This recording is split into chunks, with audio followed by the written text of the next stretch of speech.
Hello everyone, I'm Mono Scaling here to guide you today. If you use this video to drift off to sleep, please tap like, hit subscribe, and drop a comment telling me where you're watching from and what time it is there. Now settle in, get cozy, and let yourself relax.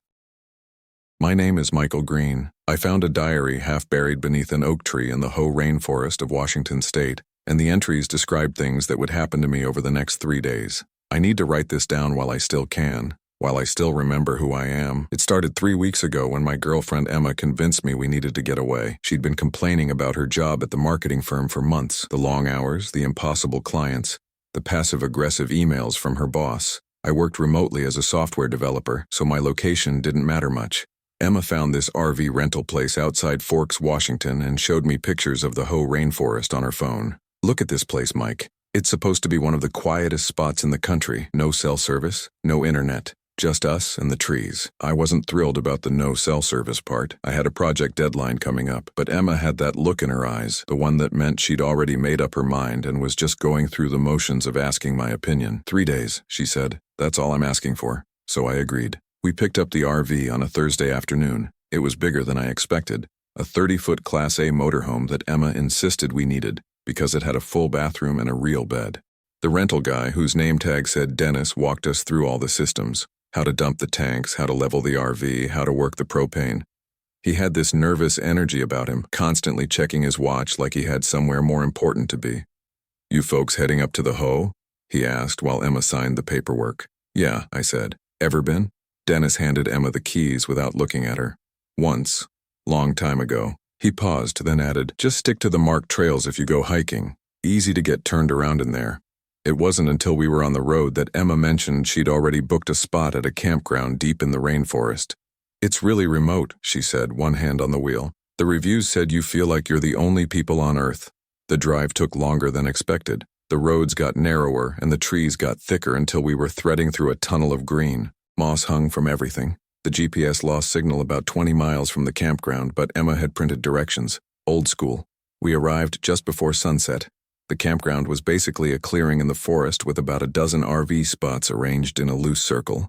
Only 3 other sites were occupied. There was a small building near the entrance that served as both office and camp store, and a woman in her 60s came out to greet us. "You must be the Greens," she said. She had gray hair pulled back in a severe bun and wore a fleece jacket despite the mild temperature. "I'm Patricia. I run the place."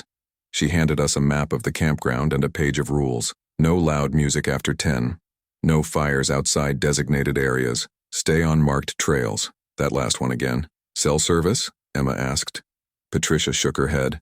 "Nothing out here. Nearest town with service is about 40 minutes back the way you came. We have a landline in the office if you need to make a call, but it's for emergencies only." Our spot was at the far end of the clearing, backed up against a wall of old-growth forest. The trees were enormous. Douglas firs and Sitka spruce that had to be hundreds of years old. The RV site itself was just gravel with a picnic table and a fire ring. Emma backed the RV in while I guided her, and we spent the next hour getting set up, leveling blocks, electrical hookup, water connection, all the mundane tasks that come with RV camping. By the time we finished, it was dark. Not city dark, but real dark, the kind where you can't see your hand in front of your face if you're away from any lights. Emma wanted to build a fire, so I gathered some wood from the pile near the camp office while she unpacked the cooler. That's when I first noticed the dog. It was sitting at the edge of our site, just beyond the reach of our LED lantern. Medium-sized, maybe 40 pounds, with matted brown fur. It didn't bark or approach, just sat there watching us. "Hey, buddy," I called out. "You lost?" The dog didn't move. Emma came out of the RV with hot dogs and buns. "Is that someone's pet?" "Must be. But I didn't see any other campers walking around." We tried calling the dog over, but it just sat there, perfectly still except for its eyes tracking our movements. After a few minutes, it stood up and walked back into the forest without a sound. "That was weird," Emma said. I agreed, but didn't think much of it at the time. We cooked our hot dogs, drank some beer, and talked about nothing important. Emma seemed more relaxed than she had in weeks. The city stress was already melting off her face. She kept saying things like, "Listen to how quiet it is," and "I can't believe we almost didn't do this." Around 11, we put out the fire and went inside the RV. Emma fell asleep almost immediately, but I stayed up reading on my Kindle. Old habit, I never could fall asleep early. Around midnight, I heard something outside, footsteps on gravel. I got up and looked out the window. The campground was completely dark except for a single light on a pole near the office building. I couldn't see anyone walking around, but the footsteps continued. They circled our RV once, slowly, then stopped. I told myself it was probably just another camper out for a late-night walk. Or maybe that dog we'd seen earlier. I went back to bed and eventually fell asleep.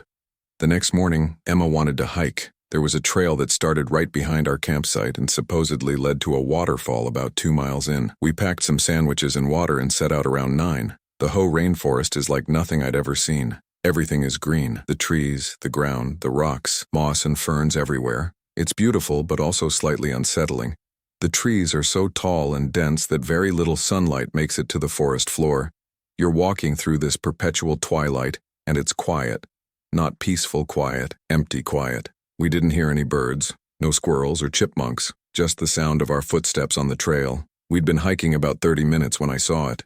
A tree had fallen across the trail, and beneath it, partially buried in the soft earth, was a book. Not a book, a diary. Brown leather cover, about the size of a paperback novel. The corner stuck up out of the dirt like someone had tried to bury it but hadn't finished the job. "Check this out," I called to Emma, who was a few steps ahead. I pulled the diary free and brushed off the dirt. The leather was wet and slightly moldy, but when I opened it, the pages inside were mostly intact. The handwriting was small and cramped, written in blue ink that had bled in places but was still readable. Emma leaned over my shoulder. "What is it?" "Someone's journal. Looks old." I flipped through the pages. Most of them were filled with entries, but the last third of the book was blank. I turned back to the first page to see if there was a name. There wasn't. Just a date at the top. Thursday, October 10th. That was yesterday, the day we'd arrived. "That's weird," Emma said. "Must be recent then. Maybe someone dropped it?" I flipped ahead a few pages, scanning the entries. They were written like a story, but also like someone documenting events as they happened. I stopped on an entry dated Friday, October 11th. Today. They arrived at the campground Thursday evening. Michael and Emma. They took the spot at the far end, the one backed up against the old growth section. Patricia gave them the usual warnings, but they didn't understand.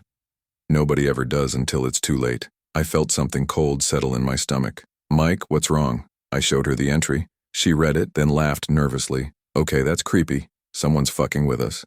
"How would they even know our names?" We signed in at the office. Patricia probably told the other campers. This is someone's idea of a prank. I wanted to believe that, but I kept reading. Michael found the diary on Friday morning during their hike to the falls. He thought it was strange that the book seemed new despite being buried. Emma tried to convince him it was a joke, but he knew better. He'd always been the analytical type, the one who noticed details others missed. That's what would save him. Or maybe that's what would doom him. I can't quite remember which. "What the fuck?" I said. Emma grabbed the diary from my hands and read the passage herself. The color drained from her face. "This isn't funny. I know. Someone's watching us. They must have followed us on the trail." I looked around. The forest was empty, the trail behind us was clear, and I could see a good 50 feet ahead before it curved. Nobody was there. "We should go back," Emma said. "Right now." I flipped forward in the diary. There were entries for today, for Saturday, for Sunday, 3 days total. I found the last entry, the one dated Sunday, October 13th. My hand was shaking as I read it. By Sunday, Michael understood. The diary had tried to warn him, but he'd been too stubborn to listen. Emma was gone by then. The thing wearing her face was still in the RV, but it wasn't Emma anymore. It hadn't been Emma since Saturday night when she went into the forest alone. Michael knew he should run, should drive the RV back to civilization and never look back, but he also knew it was too late. The forest had already made its choice. The diary would be found by the next visitors, and the cycle would begin again. That's how it worked. That's how it always worked. I closed the diary and looked at Emma. She'd gone pale. "We're leaving," she said, "right now. We'll pack up the RV and get the fuck out of here." We practically ran back down the trail. Neither of us spoke. The forest seemed darker on the return trip, the trees pressing in closer. Every shadow looked like a person. Every sound was amplified. We reached the campground in half the time it took to hike out. Our RV looked exactly as we'd left it. The door locked, nothing disturbed. Emma went straight for the driver's seat while I started disconnecting the utilities. Electric cable, water hose, sewer connection. My hands fumbled with the latches. "Hurry up," Emma called from inside. "I'm trying." That's when Patricia appeared. She walked up from the direction of the office, moving slowly, her hands in the pockets of her fleece. Leaving already? She asked. You folks just got here. Family emergency? Emma lied. We need to head back. Patricia nodded like she'd heard this before. That's too bad. The hoe's really something special if you give it a chance. She looked at me. You find what you were looking for on your hike? I felt the diary in my jacket pocket. I hadn't realized I'd kept it. What do you mean? Most people who come out here are looking for something. Peace, quiet, answers. She smiled, but it didn't reach her eyes. The forest provides one way or another. We really need to go, Emma said from the driver's seat. Patricia stepped back. Safe travels. I climbed into the passenger seat and Emma started the engine. The RV lurched forward and we were moving, gravel crunching under the tires. Emma drove faster than she should have, but I didn't say anything. I just wanted to get away from that place. We were almost to the campground exit when I looked in the side mirror and saw the dog. It was sitting in the middle of the road behind us watching. Then it stood up and followed, matching our speed exactly. Emma, I see it. She pressed the accelerator. The dog kept pace, running now, but its gait was wrong. The legs moved in a way that didn't look natural, like something mimicking how a dog should run without quite getting it right. We reached the main road and turned left, back toward civilization. I checked the mirror again. The dog was gone. We drove for 20 minutes before Emma finally spoke. We're not going back there. Agreed. And we're not telling anyone about this. They'll think we're insane. What do we do with the diary? Emma glanced at me. Throw it away. Burn it. I don't care. Just get rid of it. I pulled the diary out of my pocket and looked at it. The leather felt warm, almost alive. I opened to a random page and immediately wished I hadn't. Michael and Emma fled the campground on Friday afternoon. They convinced themselves it was over. That distance would keep them safe. But the diary went with them. Michael kept it, despite Emma's protests. He told himself he wanted to figure out how the prank worked, wanted to find a logical explanation. The truth was simpler. The diary wanted to be kept. And what the diary wanted, the forest made sure it got. Pull over, I said. What? Pull over now. Emma guided the RV onto the shoulder. As soon as we stopped, I jumped out and walked to the edge of the forest. The trees here were different. Douglas firs mixed with western hemlocks, but they felt the same. That same empty quiet. I hurled the diary as hard as I could into the underbrush. It disappeared into the ferns. There, I said, getting back in. It's gone. Emma looked at me for a long moment. You read something else, didn't you? In the diary. Let's just go. She put the RV in gear, and we continued down the highway. I tried to focus on the road ahead, on the promise of cell service and normal life. But I couldn't stop thinking about what I'd read. The diary had described today.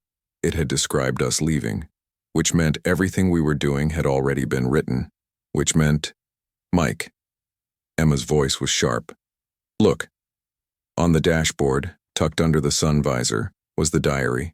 Same brown leather cover, same moldy smell. Exactly where I'd thrown it 15 minutes ago. That's impossible, I said. Emma pulled over again, harder this time. The RV skidded slightly on the gravel shoulder. She grabbed the diary and threw it out her window. It landed in the ditch. We drove another 10 minutes in silence. Emma kept checking the mirrors, expecting to see it reappear. But the diary stayed gone, until we stopped for gas. Emma went inside to pay while I pumped. The gas station was a sad little place. 2 pumps, a convenience store with bars on the windows, and nothing else around for miles. I was watching the numbers tick up on the pump when I noticed a truck pulling out of the parking lot. In the truck bed, sitting on top of a blue tarp, was the diary. I blinked. The truck was gone, but I'd seen it. I was sure I'd seen it. When Emma came back, I didn't mention it. We got back on the road, and I tried to convince myself I'd imagined it. Stress, lack of sleep, too much caffeine, the rational explanations I usually relied on. We reached Forks around 2 in the afternoon. Emma wanted to return the RV immediately and switch to her car for the drive home, but the rental place was closed. A note on the door said they'd be back Monday morning. Fuck, Emma said. Now what? There's a motel down the street. We can stay there tonight, return the RV tomorrow, and drive home. She didn't like it, but we didn't have much choice. We parked the RV in the motel lot and checked in. The room was exactly what you'd expect. 2 beds with floral bedspreads, a TV that probably hadn't worked since 2005, and a bathroom that smelled like mildew. But it had locks on the door and walls between us and the outside world, which was all I cared about. Emma immediately turned on the TV, probably just to have noise. Some reality show about people flipping houses. We sat on separate beds and didn't talk about the diary or the campground or any of it. Around 6, Emma suggested we walk to the diner we'd seen next to the gas station. Neither of us had eaten since breakfast, and the idea of leaving the RV behind felt good. We walked the 3 blocks in silence, hands in our pockets, not touching. The diner was nearly empty. We took a booth by the window and ordered burgers and coffee. The waitress was young, probably early 20s, with tired eyes and a name tag that said, Amber. "You folks passing through?" she asked while pouring our coffee. "Yeah," Emma said, heading back to Seattle. "Long drive. You camp out at the Hoe?" I felt Emma tense. "Just one night, at the campground off 101. Amber's expression changed, just slightly, but I noticed. "The one Patricia runs? You know her?" "Everyone around here knows Patricia. She's been running that place for 30 years. Amber set down the coffee pot. "Can I ask you something? Did anything weird happen while you were there?" Emma and I exchanged glances. "Like what?" I asked. "I had a cousin who stayed there 2 summers ago, him and his girlfriend. They left in the middle of the night, wouldn't talk about what happened, just said they'd never go back." "Did they say why?" Amber shook her head. "My cousin changed after that trip, got real quiet, stopped going outside much. His girlfriend broke up with him a few months later." She lowered her voice. "Last I heard, he was in some kind of facility, mental health thing." The diner suddenly felt too small, too quiet. "Sorry," Amber said. "I shouldn't have said anything. Your burgers will be up in a few." After she walked away, Emma leaned across the table. "We need to talk to Patricia." "What? Why?" "Because something is actually happening. This isn't a prank. That girl's cousin experienced something too. Or he had a mental breakdown that had nothing to do with the campground." "You don't believe that?" She was right. I didn't. We finished our meal in silence and walked back to the motel. The sun was setting, painting the sky in shades of orange and red. Beautiful, but it just made me think about how soon it would be dark. Back in our room, Emma pulled out her phone. Still no service. We should use the motel phone to call Patricia. And say what? I don't know. Ask her what the fuck is going on. The motel phone was an old rotary model on the nightstand between the beds. Emma dialed the number from Patricia's business card while I listened on the edge of the bed. The phone rang 6 times before someone picked up. "Ho Haven Campground." Patricia's voice flat and professional. "Patricia, this is Emma Green. My boyfriend and I stayed at your campground last night."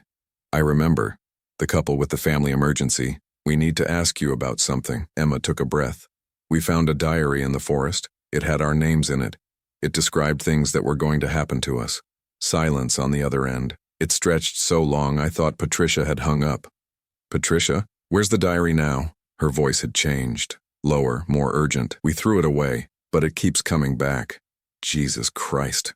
More silence. Then, "Listen to me very carefully. Do not open that diary again. Do not read any more entries. And whatever you do, do not go into the forest after dark. We're in Forks, at a motel. We're not going back to the campground. It doesn't matter where you are. If the diary chose you, the forest will find a way." Patricia paused. "How many entries did you read?" Emma looked at me. 3, maybe 4. "And the date on the last entry?" "Sunday, tomorrow." Patricia let out a long breath. "Then you have 1 more day. Stay inside. Don't answer the door for anyone. Don't believe everything you see. And whatever happens, don't let it separate you. Don't let what separate us. You'll know when you see it." The line went dead. Emma stared at the phone, then at me. What the fuck was that? I have no idea. We spent the rest of the evening in the motel room with the TV on, neither of us really watching. Around 10, Emma took a shower. I sat on the bed and tried to make sense of everything. The diary, Patricia's warning, Amber's story about her cousin. None of it added up. That's when I noticed the smell. It was faint at first, like damp earth and rotting wood. The smell of the forest floor. I got up and checked the window. Locked. I looked under the beds, in the closet. Nothing. Emma came out of the bathroom in her sleep clothes, towel drying her hair. "Do you smell that? The forest smell?" She nodded. "It's in the bathroom too." We checked the ventilation, the air conditioning unit under the sink. The smell was everywhere but coming from nowhere. And it was getting stronger. "Mike." Emma was standing by the door. "Look." Under the door, in the gap between the door and the floor, something was sliding through. Paper, pages. I knew what it was before I bent down to pick it up. The diary. It was soaking wet, covered in mud but still intact. I dropped it like it had burned me. "We're leaving," Emma said. "Right now. We'll drive through the night if we have to." She grabbed her bag and I grabbed mine. We were at the door when I heard it. Footsteps in the hallway outside. Slow, deliberate. They stopped right outside our room. A knock. 3 sharp raps. "Emma? Michael?" A woman's voice, not Patricia's. Younger, familiar somehow. Emma looked through the peephole, then stepped back quickly. There's no one there. Another knock. I know you're in there. I need your help. Who is it? I called out. It's me, Amber, from the diner. Please, I need to talk to you. Emma pulled out her phone to use the flashlight. The diner closed at 9. Why would she be here? Maybe she lives nearby. Michael, please. The voice was pleading now. My cousin, the one I told you about, he's here. He's in the forest behind the motel. He's asking for you. I looked at Emma. She shook her head firmly. How does your cousin know us? I called through the door. Silence. Then, he said you'd ask that. He said to tell you about the diary. He said you're running out of time. Call the front desk, Emma whispered. Tell them there's someone at our door. I picked up the motel phone. Dead. No dial tone. I pressed the disconnect button repeatedly, but the line was completely silent. The knocking started again, louder now, more insistent. Just let me in. I can help you. I can explain everything. Emma moved to the window and pulled back the curtain. The motel parking lot was empty. The RV sat under a flickering streetlight, looking abandoned. Beyond the parking lot, the forest was a solid wall of black. There's no one out there, she said. No cars, no Amber, nothing. The knocking stopped. For a moment, the only sound was the hum of the air conditioning unit. Then we heard it on the roof. Something walking. The footsteps were directly above us, pacing back and forth. The ceiling tiles creaked. That's not possible, Emma said. This is a 2-story building. There's a room above us. But the footsteps continued. They moved from one end of the ceiling to the other, then back, like something was searching for a way in. I picked up the diary from where I dropped it. Maybe Patricia was wrong. Maybe the only way to figure this out was to read the rest of it. Don't, Emma said. You heard Patricia. Don't read anymore. It already knows everything that's going to happen. Maybe if I read it, I can figure out how to change it. Or maybe that's exactly what it wants you to do. The footsteps above us stopped. The room went silent. Then the bathroom door, which Emma had left open, slowly swung shut. I heard the lock click from the inside. Okay, Emma said. We're done. We're getting in the RV and we're driving.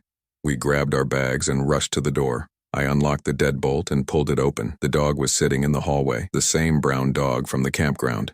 It sat perfectly still, staring at us with eyes that reflected the dim hallway light. As I watched, its mouth opened. Not like a dog panting, like a person opening their mouth to speak. Michael and Emma left the motel room at 10:47 p.m. The voice that came out was human, male. It sounded like it was reading from a script. They made it as far as the parking lot before Emma noticed that Michael was still holding the diary. She told him to throw it away again, but he refused. He said they needed to know how it ended. The dog's mouth closed. It stood up and walked past us into the room. Emma grabbed my arm. Move. Now. We ran down the hallway and out the side exit.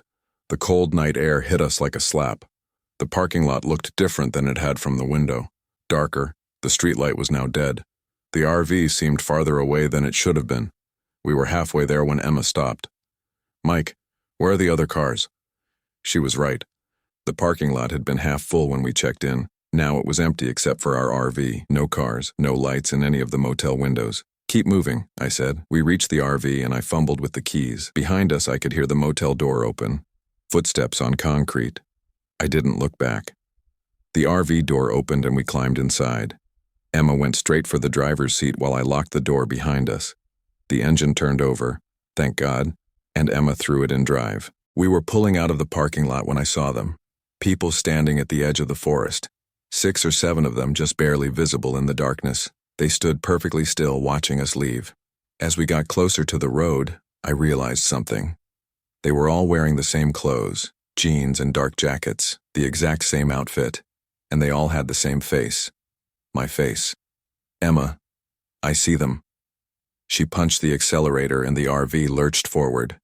We hit the highway and she pushed the speedometer to 60, faster than was safe for an RV at night on an unfamiliar road. I watched the mirrors. The forest behind us looked normal. No figures, no dog, just trees. We need to find somewhere with lights, people, a police station.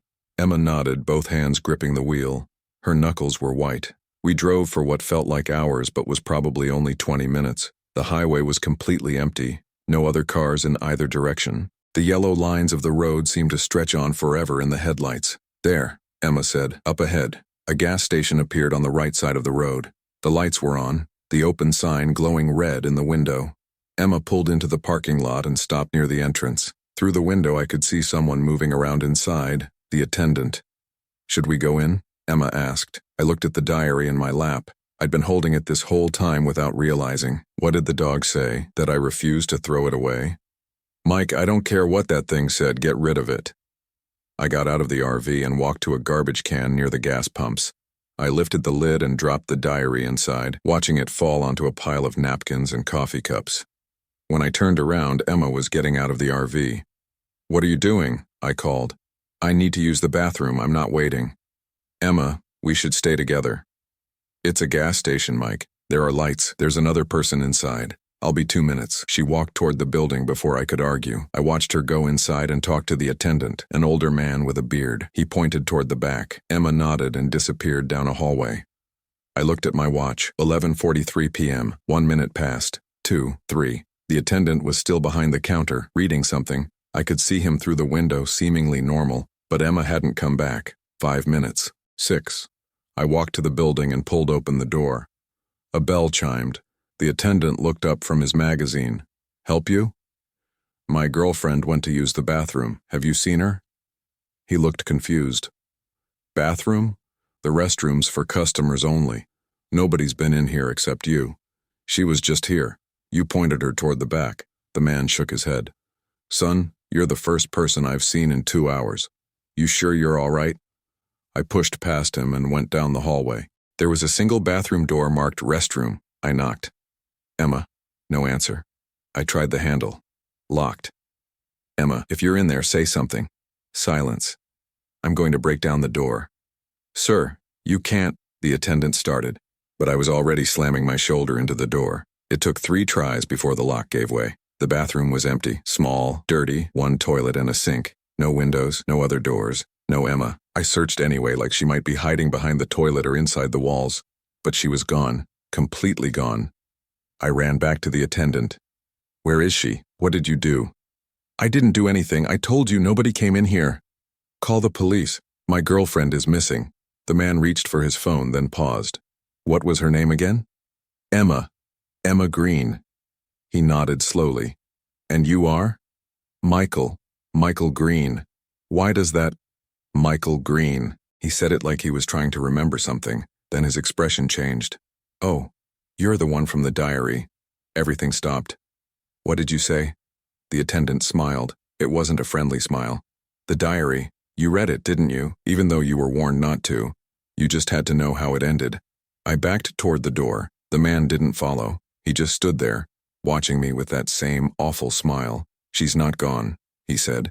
"Emma's exactly where she's supposed to be. Where she chose to be. What the fuck are you talking about? Saturday night, that's tonight, right? The diary said Emma would go into the forest alone. Said something called to her. Something that knew her name." He tilted his head. "Did you read that part yet? It's really good. Very descriptive." I ran. Out of the gas station, across the parking lot to the RV. I jumped in the driver's seat and started the engine. The attendant stood in the doorway of the gas station, still smiling, watching me leave. I pulled back onto the highway and drove. I didn't know where I was going. Away. That was all that mattered. But after 10 minutes, I passed the same gas station again, same lights, same open sign. I kept driving. 10 more minutes, same gas station.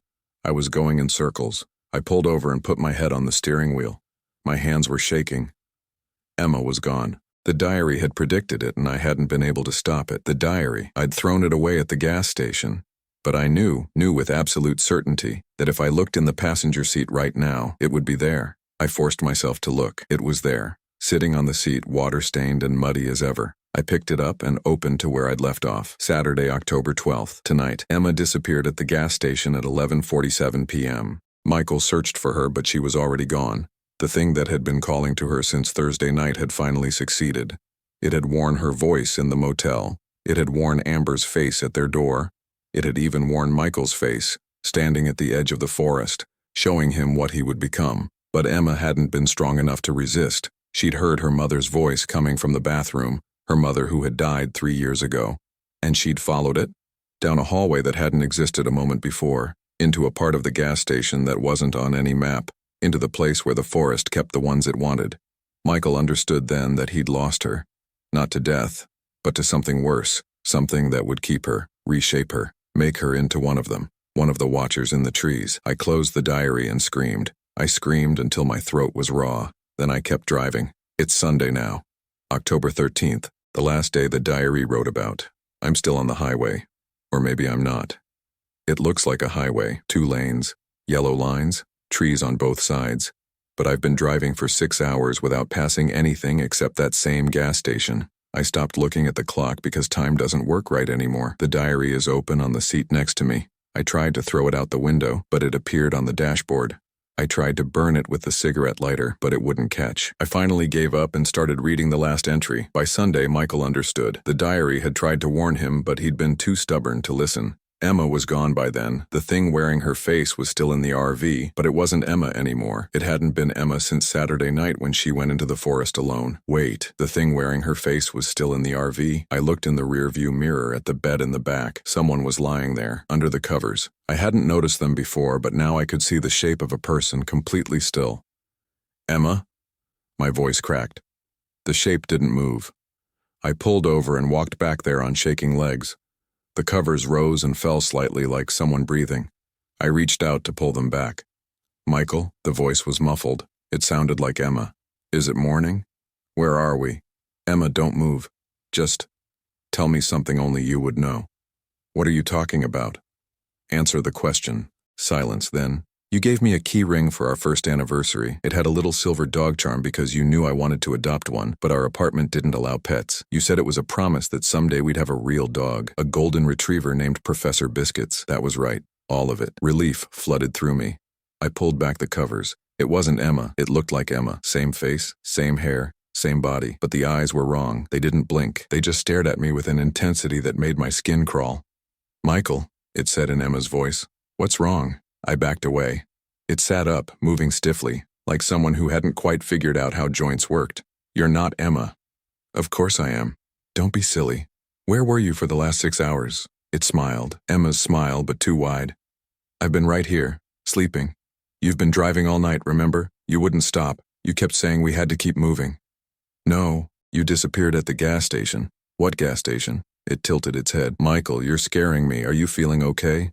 I grabbed the diary and showed it the entry. This is what happened. You went into the bathroom and never came out. It looked at the diary, then back at me. That's not real. You know that's not real. Someone's playing a trick on you, Michael. We talked about this, had we? I tried to remember. The last few hours were fuzzy. Maybe I'd been driving with Emma in the back the whole time. Maybe the gas station had been a dream. Michael. It reached out with Emma's hand. Come here. You need to rest. I looked down at the diary. The entry continued on the next page. Michael almost believed it. The thing was good at mimicking Emma's mannerisms, her voice, her memories. It had been watching her for days, learning. But there was one thing it didn't know, one detail that Emma had never told anyone. The keyring story was a lie. Michael had never given Emma a keyring. He'd given her a necklace with a compass charm. The keyring story was something they'd made up years ago as a test, a secret code to verify each other's identity if they were ever in a situation where they needed to be sure. And the thing that wore Emma's face had failed the test. I looked up at the thing in Emma's body. It was still smiling, still reaching for me. Michael, please, come to bed.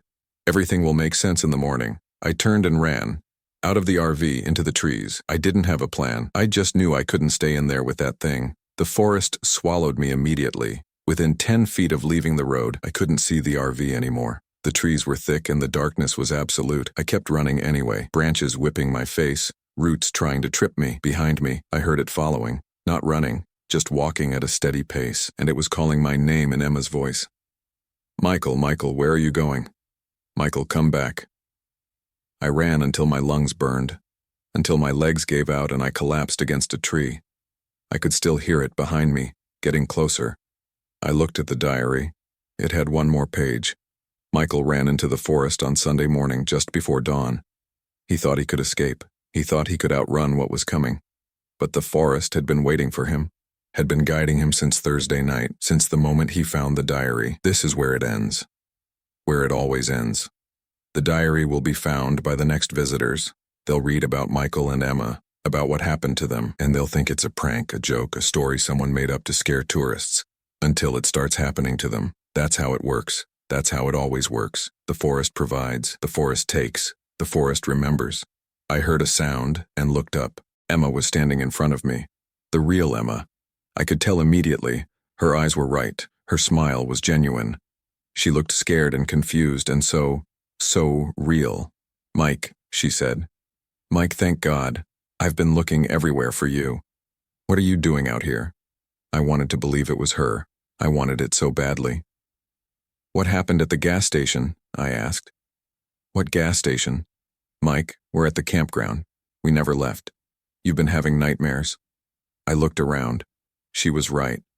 Through the trees, I could see the lights of the Hohaven campground. I could see our RV parked in spot 12, exactly where we'd left it on Thursday night. "That's not possible." "Michael," Emma knelt down beside me.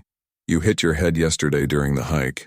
You fell. Don't you remember? Patricia called a doctor. You've been confused ever since." I touched my head. There was a bandage there. I didn't remember putting it on. "We're going home today," Emma continued, "as soon as you feel well enough to drive, or I can drive, whatever you need." She took my hand. Her skin was warm, alive, real. "The diary," I said. "Where's the diary?" "What diary?" I looked down. My hands were empty. The diary was gone. "Mike, let's get you back to the RV. You need to rest." She helped me stand. My legs were shaky, but I managed. We walked through the forest together, Emma's arm around my waist, supporting me. As we walked, I noticed something. The trees we passed looked familiar, like I'd seen them before, like we'd walked this exact path already. And in the distance, I heard a dog barking. We reached the campsite. The RV was there, door open, light spilling out. Patricia was standing by our picnic table, waiting. "There you are," she said when she saw us. "Gave us quite a scare, Michael. How are you feeling?" I don't know. Head injuries are tricky things. Why don't you both come inside the office? I have some coffee brewing. We can call your family, let them know you're okay." Emma guided me toward the office. I let her. What else could I do? We were almost there when I stopped. "Emma," "Yes? Tell me about the key ring." She looked confused. "What key ring?" "The one I gave you. For our first anniversary." Emma smiled. "Oh, Mike. You're still confused. You gave me a necklace. With a little compass charm. Don't you remember?" She was right. That was the real story. Which meant this was real, Emma. Which meant everything else had been the dream. I started to relax. We were okay. It had all been in my head. Some kind of concussion-induced nightmare. We were safe. Then I saw it, sitting on the picnic table, half hidden behind Patricia's thermos. The diary. Brown leather, water-stained, muddy, exactly as I remembered it. I looked at Emma. She was still smiling. Patricia was still waiting by the office door. And behind them, at the edge of the forest, I saw figures standing in the shadows. 6 or 7 of them, all wearing the same clothes, all with my face. "Michael," Emma said.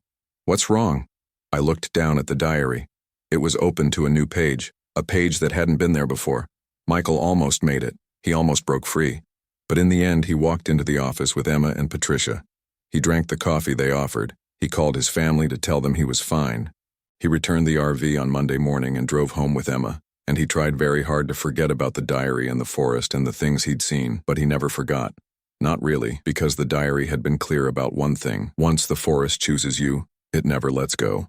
Michael would live the rest of his life wondering which version of events was real, wondering if the Emma sleeping next to him was the Emma he'd brought to the campground, or if she was something else. Something that had learned to be Emma so perfectly that even Michael couldn't tell the difference. He would wonder if the diary had been a warning or a prediction. He would wonder if any of it had been real at all, and he would wonder, late at night when he couldn't sleep, if he was still Michael Green, or if he was something else now, something that had learned to be Michael so perfectly that even he couldn't tell the difference. The page ended there. I looked up at Emma, at Patricia, at the figures in the forest. "Michael," Emma said again, "are you coming? I don't know what I am anymore, but I'm writing this down, hiding it where someone might find it someday. Maybe you, maybe the next people who stay at the Hohaven campground. If you find this, if you're reading these words, I need you to understand something. The diary is real. The forest is real.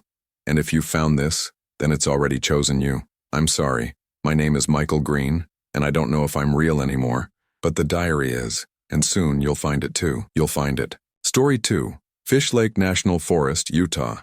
My name is Rachel Adams. I'm writing this from a hospital bed in Richfield, 3 days after we were pulled out of Fish Lake National Forest. The doctors say I'm suffering from severe dehydration and something they're calling acute stress disorder, which is their way of saying they don't know what's wrong with me. They keep asking me questions I can't answer. The police have been here twice. They want to know where Daniel is. I don't know where Daniel is. We arrived at the Maple Grove campground on Thursday afternoon, August 14th. Daniel had been planning this trip for months. Our first real vacation together in the 2 years we'd been dating. He'd bought a used Winnebago Mini Winnie back in June, spending every weekend fixing it up, watching YouTube videos about electrical systems and waste tanks. I thought it was excessive. Daniel called it investing in our future adventures. The campground was half empty when we pulled in. Late summer in Utah, most families had already gone home to prepare for the school year. Site 23 was tucked against a stand of aspen trees, with a fire ring and a weathered picnic table. The trees were massive. Fish Lake is home to Pando, that giant organism of connected aspen trees they say is one of the oldest living things on Earth. Daniel had mentioned it at least a dozen times during the drive from Salt Lake City. Technically, we're camping inside a single living creature, he said as he backed the RV into our spot. All these trees share the same root system. They're all the same organism. That's unsettling, I said. He laughed. That's nature. We spent the first evening setting up camp and cooking hot dogs over the fire. Daniel had downloaded offline maps of the area and showed me the trail we'd hike the next day, a 6-mile loop that wound through the aspen groves and up to a ridge overlooking Fish Lake. The weather was perfect, cool but not cold, with that crisp mountain air that makes you feel like you can breathe deeper than usual. That night, we sat outside until almost midnight, watching the fire burn down to coals. The forest was quiet, except for the occasional rustle of leaves. At one point I heard what sounded like someone calling out in the distance, a long drawn-out hello that echoed through the trees. Probably another camper, Daniel said, though he stood up and looked around. We didn't hear a response. After a few minutes, Daniel sat back down. Sound travels weird in the mountains, he said. The storm hit around 3 in the morning. I woke to the sound of rain hammering against the RV's roof, and Daniel already sitting up, looking out the window. Lightning lit up the interior in brief, stark flashes. The wind was strong enough to rock the RV slightly on its suspension. Should we be worried? I asked. We're fine, Daniel said. These things are built for weather. The storm lasted maybe 20 minutes. Heavy and violent, then suddenly gone. The silence afterward felt too complete, like the forest was holding its breath. I tried to go back to sleep, but couldn't shake the feeling that something had changed. In the morning, everything looked normal. The fire ring was flooded. Our camp chairs had blown over, but otherwise no damage. Daniel made coffee on the propane stove while I got dressed. We decided to skip the long hike and just do a short walk around the campground instead. That's when we first noticed it. We were maybe half a mile from our site, following a service road that looped through the campground, when Daniel stopped walking. Do you hear that? He asked. I listened. At first nothing, then I heard it, faint but distinct. Someone calling out, "Hello? Hello?" It sounded like it was coming from deeper in the forest, off to our left. The voice was hard to place. Could have been male or female, adult or child. It had a strange quality to it, like it was being played through a speaker. Someone might be lost, Daniel said. We stood there for a moment, waiting to hear if the voice called out again. It did, maybe 30 seconds later. Same words, same tone. "Hello? Hello? That's weird," I said. Daniel cupped his hands around his mouth. "Hello? Do you need help?" We waited. No response. Just the wind moving through the aspen leaves. "Maybe they can't hear us," Daniel said. We waited another few minutes, but the voice didn't call out again. Daniel wanted to go into the forest to look, but I talked him out of it. The trees were dense there, easy to get disoriented. We agreed to report it to the camp host when we got back. The camp host's trailer was near the entrance to the campground. A handwritten sign on the door said back at 2 p.m. It was just after 10. "We'll come back later," Daniel said. We spent the rest of the morning at our site. Daniel tried to get the fire going again, but the wood was too wet. I read on the RV's built-in couch while he fiddled with his phone trying to get a signal. Cell service was non-existent in the campground. Around noon, we heard it again. "Hello? Hello?" This time it was closer, much closer. It sounded like it was coming from just outside our site, maybe 20 yards into the trees. Daniel was out the RV door before I could say anything. I followed him, my heart starting to beat faster. We stood at the edge of our campsite looking into the forest. "Hello?" Daniel called out. Nothing. Then, maybe 10 seconds later, "Hello? Hello?" The voice sounded exactly the same as before. Same pitch, same cadence, like a recording being played back. "That's not right," I said quietly. Daniel looked at me. I could see he was thinking the same thing I was, but neither of us wanted to say it out loud. We went back into the RV and locked the door. For the next hour, we heard the voice intermittently. Sometimes it sounded close, sometimes far away. Sometimes it said, "Hello, hello," and sometimes it just said, "Hello." Once. The intervals between calls seemed random, 30 seconds, then 5 minutes, then 2 minutes. It's an echo, Daniel said. Like you said last night, sound travels weird up here. An echo of what? I asked. He didn't have an answer for that. At 2 o'clock, we drove to the camp host's trailer. The same woman was there, probably in her 60s, wearing a National Forest Service vest. Her name tag said Margie. We've been hearing someone calling out in the forest, Daniel explained. It sounds like they might be lost or need help. Margie's expression didn't change. Whereabouts did you hear this? Near Site 23, I said, but also on the service road. The voice seems to move around. What's it saying? Just hello, over and over. Margie was quiet for a moment, looking past us toward the forest. You folks see the storm last night? Yeah, Daniel said. Lightning hit a tree about 2 miles west of here. Set it burning for a while before the rain put it out. Sometimes after a strike like that you get weird acoustic effects, sound bouncing off the burned wood in strange ways. That didn't make any sense, but Margie seemed unconcerned. She said she'd radio the ranger station and let them know, but that we shouldn't worry about it. If someone was actually in trouble out there, we'd know by now, she said. They'd have made their way to the road or kept calling for help. We drove back to our site. Daniel seemed satisfied with Margie's explanation. I wasn't, but I didn't push it. The voice continued through the afternoon. Sometimes we'd go an hour without hearing it, then it would call out 3 or 4 times in quick succession. Daniel insisted on responding every time, shouting, "Hello, where are you?" into the forest. The voice never acknowledged him. By evening, I was exhausted. The stress of listening for the next call, the uncertainty of what it meant, had worn me down. Daniel made dinner, pasta with jarred sauce, and we ate inside the RV with the windows closed. We could still hear it occasionally, muffled but present. "Hello? Hello? We should leave," I said. Daniel looked up from his plate. "What? This isn't normal. Something's wrong here." "Rachel, it's just an acoustic thing." Margie explained it. "Margie gave us bullshit, and you know it." He set down his fork. "We drove 4 hours to get here. We're staying through Sunday like we planned." I didn't argue. Daniel had put so much effort into this trip, into the RV, into making everything perfect. I could last 2 more days. That night, the voice changed. We were lying in bed, both of us still awake despite it being past 11. The RV's bedroom was barely bigger than the mattress, with a small window above our heads. Daniel was scrolling through photos on his phone. The service was useless, but the photos were already downloaded. Then we heard it. "Hello? Hello?" But this time it was my voice. I sat up so fast I nearly hit my head on the low ceiling. Daniel was staring at me. "That was you," he said. "No, it wasn't." "Rachel, that was your voice." I didn't say anything. We listened. A minute passed, then another. Then it came again from somewhere in the forest to the east of our site.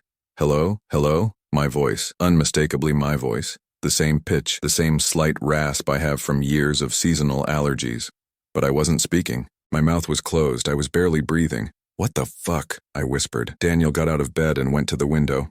He pulled back the curtain and looked out into the darkness. "This has to be someone messing with us." "Who? We're the only ones in this part of the campground." "Then it's, I don't know, some kind of animal. A bird that mimics sounds." "Birds don't sound like humans, Daniel." He turned to look at me. In the dim light from his phone, his face looked pale. "Then what is it?" I didn't answer because I didn't know. We heard it twice more that night. Both times it was my voice. Daniel wanted to go outside and investigate, but I refused. Something about hearing my own voice coming from the dark forest filled me with a primal dread I couldn't explain. We eventually fell asleep sometime after 2 in the morning, from sheer exhaustion. I woke up alone. The sun was up, light streaming through the bedroom window. Daniel's side of the bed was empty, the blankets thrown back.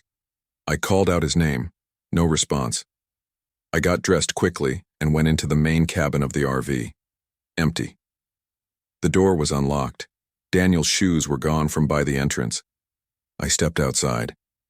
The morning was cool, the forest quiet. Our campsite looked undisturbed. The camp chairs were still knocked over from the storm. The wet firewood was piled where we'd left it. "Daniel?" I called out. My voice echoed slightly, bouncing off the trees. Then from somewhere in the forest, "Daniel?" My voice again, calling his name. But I had just called his name. This was an echo, but an echo that came too late, and from the wrong direction. "Daniel!" I shouted louder. 3 seconds later, "Daniel," same tone, same volume. Impossible. I went back into the RV and tried to stay calm. Daniel had probably just gone for a walk. Maybe he couldn't sleep and didn't want to wake me. He'd be back soon. An hour passed, then 2. I walked around the entire campground, all 40-some sites, calling his name. I checked the bathrooms, the camp host trailer. Margie wasn't there. The parking area. I drove the RV slowly down every service road looking for any sign of him. Nothing. At some point, I don't remember when exactly, I started hearing his voice too. Rachel, Rachel, coming from the forest, his voice calling my name, the same way I'd called his. I stopped the RV in the middle of the road and rolled down the window, listening. The voice called out again. Rachel, Rachel. It was definitely Daniel, but something about the tone was wrong. It was flat, emotionless, like someone reading words off a page. I got out of the RV and stood in the road. Daniel, where are you? The forest was silent. Then, where are you? Daniel's voice, repeating my words back to me. I got back in the RV and locked the doors. By afternoon, I was hearing both our voices constantly. Sometimes mine, sometimes his, sometimes both at the same time from different directions. They would call out to each other, call for help, say hello. Always the same few phrases, repeated endlessly in that flat, recorded quality. I tried to drive out of the campground, but the service road that led back to the highway was blocked by a fallen aspen tree. It hadn't been there when we arrived. The tree was massive, easily 3 feet in diameter, and it had fallen directly across the road. There was no way to move it with the RV. I considered hiking out, but it was at least 8 miles to the highway, and I had no idea which direction to go once I got there. Plus, leaving felt like abandoning Daniel. What if he came back and I wasn't here?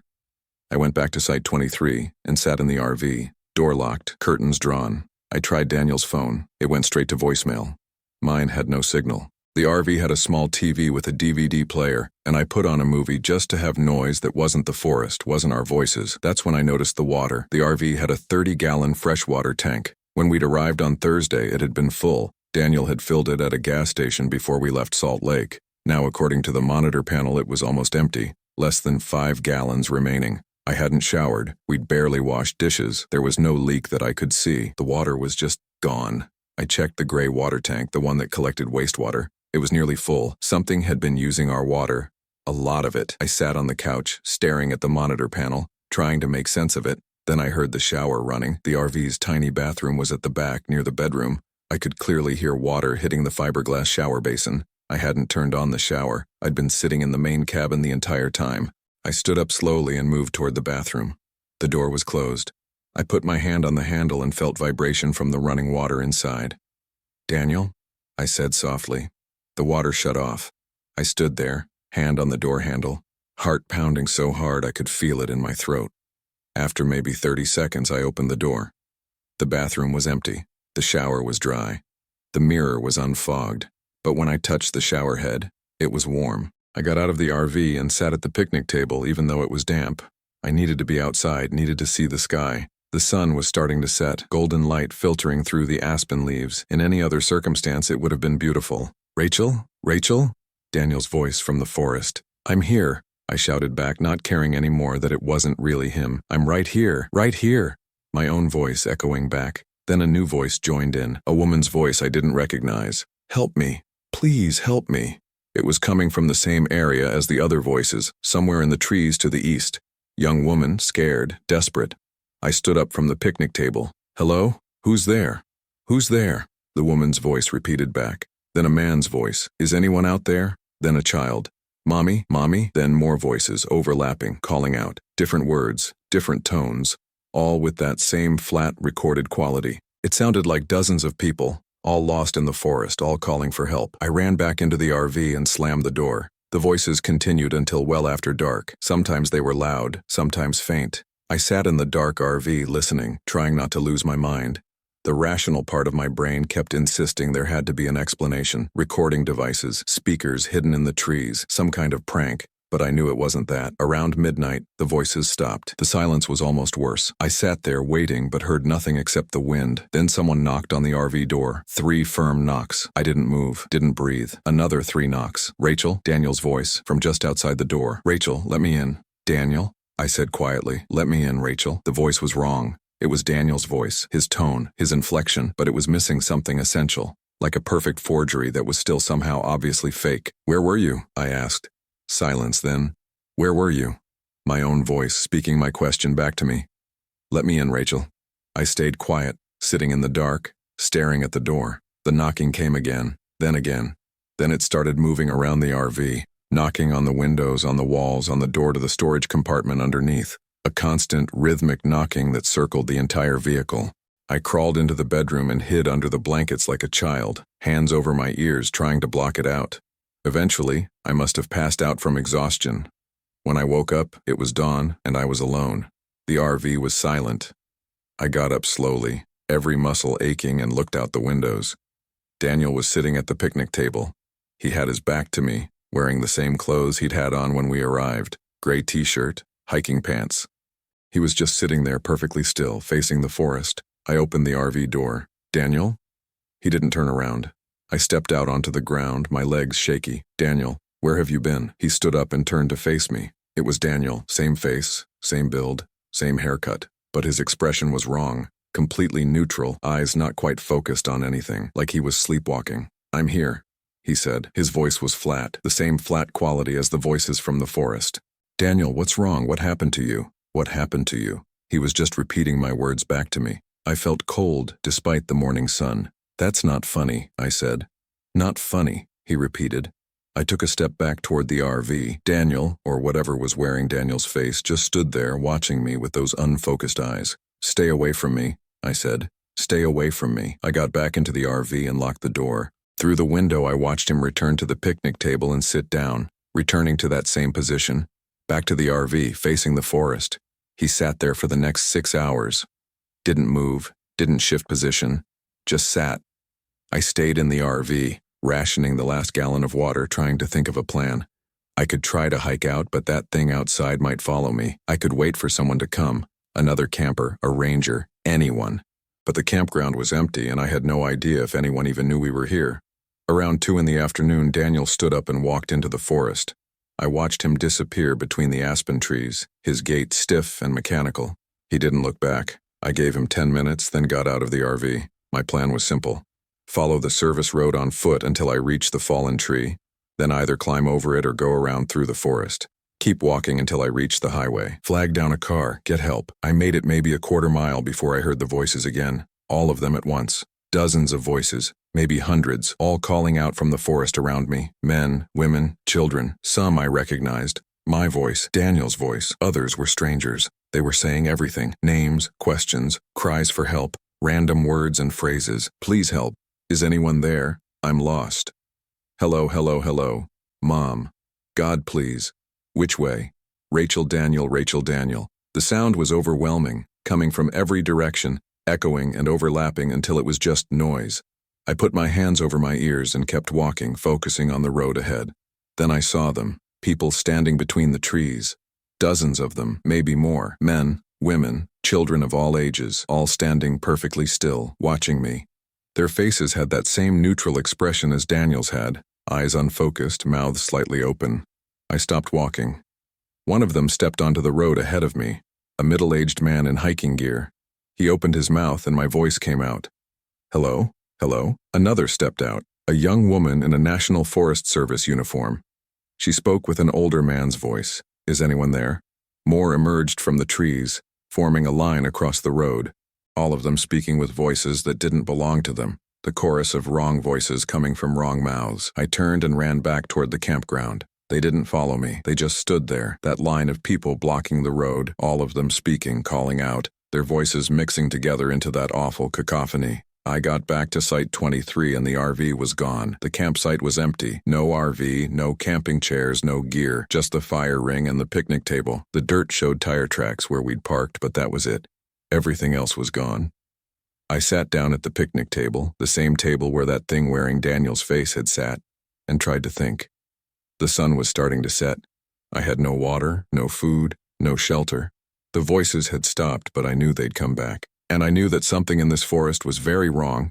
Something that wore faces and spoke with stolen voices. Something that had been collecting people for who knows how long. The storm had done something, released something, or woken it up, or opened a door that should have stayed closed. And now it was taking us. Taking our voices first, then our faces, then everything else. I'm not sure how long I sat there. Long enough for the light to fade. Long enough for the temperature to drop.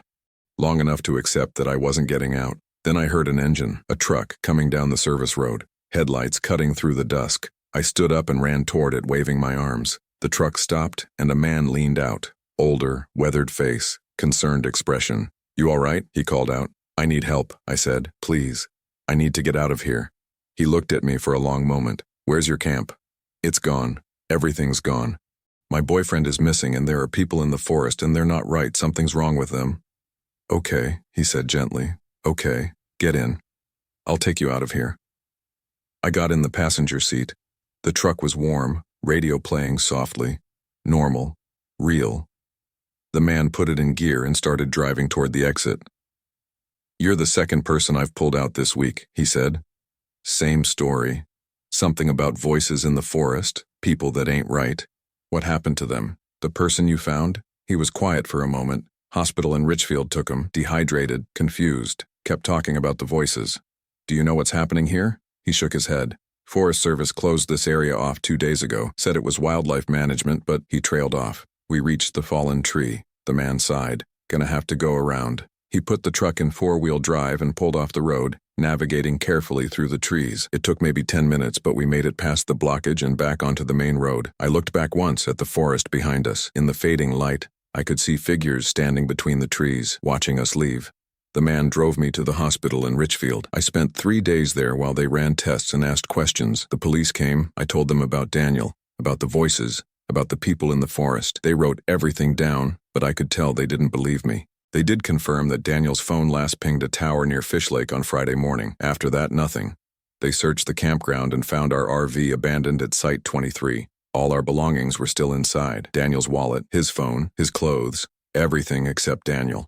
The Rangers confirmed that the Maple Grove campground had been closed to new campers on Saturday after reports of unusual activity. They wouldn't elaborate on what that meant. Said they were conducting an investigation. I was released from the hospital yesterday. The police have more questions but no answers. Daniel's family is devastated. They're planning a search party, but the Forest Service has denied them access to the area, something about ongoing operations. I don't think they'll find him, not the real him anyway. I dream about the voices every night. Sometimes I hear them even when I'm awake, distant, echoing, calling out. I'll be in the grocery store or driving my car and I'll hear it just for a second.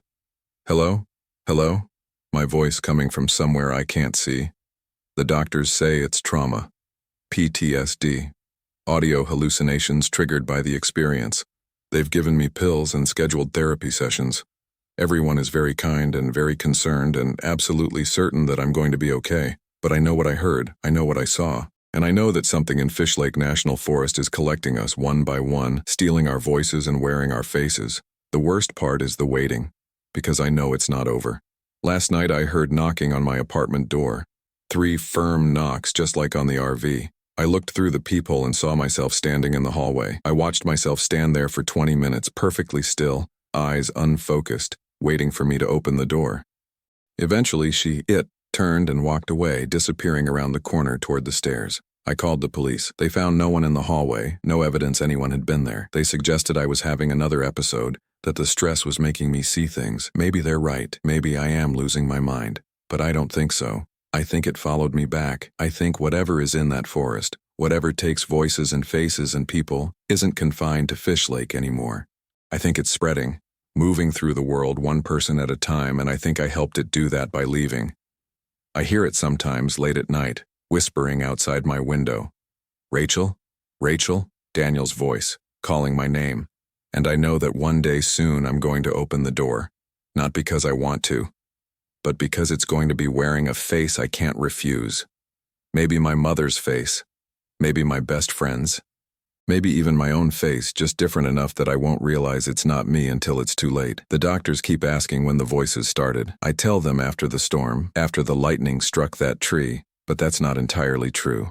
I heard my first voice before we ever left for the trip. Daniel was in the garage working on the RV, and I was inside the house making lunch. I heard him call my name from upstairs. Rachel? And I called back that I'd be up in a minute. When I brought him a sandwich half an hour later, he was still in the garage. He said he'd been there all morning. He hadn't called my name. I laughed it off, said I must have imagined it, but I didn't imagine it. And now I wonder if it was ever really Daniel at all, or if something had already started wearing his voice by then, practicing, getting ready. I wonder how long it's been out there, in forests and mountains and wild places, collecting us. I wonder how many people have heard voices in the woods and dismissed them as echoes or tricks of acoustics or their imagination. I wonder how many of us are left. The nurse is coming back with my discharge papers. I'm going to sign them and go home and try to live some version of a normal life. I'll take the pills, go to therapy, pretend everything is fine, but I know I'm being hunted. Not physically, not yet, but slowly, inevitably. Whatever took Daniel is coming for me too. Sometimes I think I should go back to Fish Lake, walk into that forest and let it take me, get it over with. At least then I'd know what happened. At least then I'd be with Daniel again, even if it's just our voices calling to each other in the dark. But I'm too afraid, so I'll wait and listen and try not to answer when I hear my name being called by a voice that sounds almost right but isn't. Not quite, not anymore. I hope someone reads this. I hope someone believes it. And I hope that when you're out in the wilderness, when you're camping or hiking or just passing through, and you hear a voice calling from the forest, any voice, even one you recognize, you don't answer. Don't answer. Because after the storm, after the lightning and the rain and the sudden silence, the forest learned to speak. And it's still learning. Tentar novamente. Story 3. My name is Dean Harper. I live off-grid in northern Idaho, about 40 miles from the Canadian border. 2 weeks ago, something started watching me, and it wore a man's face. I should probably start from the beginning. I moved up here 3 years ago after my divorce finalized. Rachel got the house in Boise, I got the truck and whatever I could fit in it. We didn't have kids, thank God, just 15 years of marriage that turned into cohabitation somewhere around year 8. When she told me she'd been seeing someone from her yoga studio, I wasn't even surprised. Just tired. So I bought 20 acres of timberland near the Selkirk Mountains for less than the cost of a decent sedan, hauled up a used RV that had seen better days, and decided to disappear for a while. The while turned into 3 years. I installed solar panels, dug a well, learned to hunt. The closest neighbor was 12 miles away, a retired couple who kept to themselves. Perfect. The RV wasn't much. A 1987 Winnebago Chieftain, 32 feet long with wood paneling that had warped in places, and a toilet that only worked half the time, but it was mine. And after I fixed the roof and replaced the propane tanks, it kept me warm through 2 brutal Idaho winters. I parked it in a clearing about 100 yards off the old logging road, surrounded by lodgepole pine and Douglas fir. No cell service, no internet, just me and the forest. I'm not some survivalist nut job if that's what you're thinking. I don't wear camo or stockpile ammunition or think the government is coming for my guns. I just needed space. Needed to not hear car horns or people arguing through apartment walls or the constant hum of a city that never shuts up. The first year was hard. I won't lie about that. I went through a lot of whiskey and even more silence. But by the second year, I'd found a rhythm. I'd wake up at dawn, check my traps, tend to the small garden I'd managed to coax out of the rocky soil. I'd split firewood in the afternoon, read at night by lantern light. Twice a month I'd drive into Bonner's Ferry for supplies, canned goods, propane, paperback books from the thrift store. The cashier at the general store knew me by sight but not by name, and that suited me fine. I saw wildlife, obviously. Black bears in the summer, deer year-round, the occasional mountain lion track near the creek. Once I watched a pack of wolves take down an elk from my small porch. Nature documentary stuff. You learn to respect it, keep your distance, make noise when you're walking so nothing gets surprised. Common sense. But this thing that started watching me 2 weeks ago, it wasn't like that. It started on a Tuesday. I remember because Tuesdays were when I did my weekly supply check, took inventory of what needed restocking. I was outside splitting wood around 3 in the afternoon. The sky was overcast, temperature in the low 50s. Normal for mid-October up here. I'd been at it for about an hour when I got that feeling. You know the one? That prickle on the back of your neck that tells you you're being watched. I straightened up, scanned the tree line. Nothing, just pine trees and silence. But the feeling didn't go away. I set down the axe and walked the perimeter of my clearing, checking the usual spots. Nothing disturbed, no fresh tracks. The woods were quiet, but not unnaturally so. Birds still chirped. A squirrel scolded me from a high branch. I went back to splitting wood, but I couldn't shake it. That night, sitting in the RV with a cup of coffee and a Louis L'Amour Western, I found myself looking out the window more than reading. The darkness outside was complete. No moon, heavy cloud cover. Just the faint glow from my lantern reflecting in the glass. I told myself I was being ridiculous. 3 years alone in the woods, and suddenly I'm spooked by nothing? Must be getting soft. Wednesday, the feeling came back. I was checking my snare line around mid-morning, walking the 2-mile loop I'd established through the forest. Halfway through, near a cluster of deadfall where rabbits like to nest, I stopped. The air felt different, heavier maybe. I stood there for a full minute listening. Nothing. But when I turned to continue the trail, I saw it. About 50 yards ahead, partially obscured by a thick Douglas fir. A figure, standing completely still. My first thought was hiker. My second thought was that no hiker would be this far off any established trail. And my third thought, the one that made my stomach drop, was that the figure wasn't moving at all. Not shifting weight, not looking around. Just standing there facing me. I called out, "Hey, you lost?" No response. The figure didn't move. I walked closer, slowly.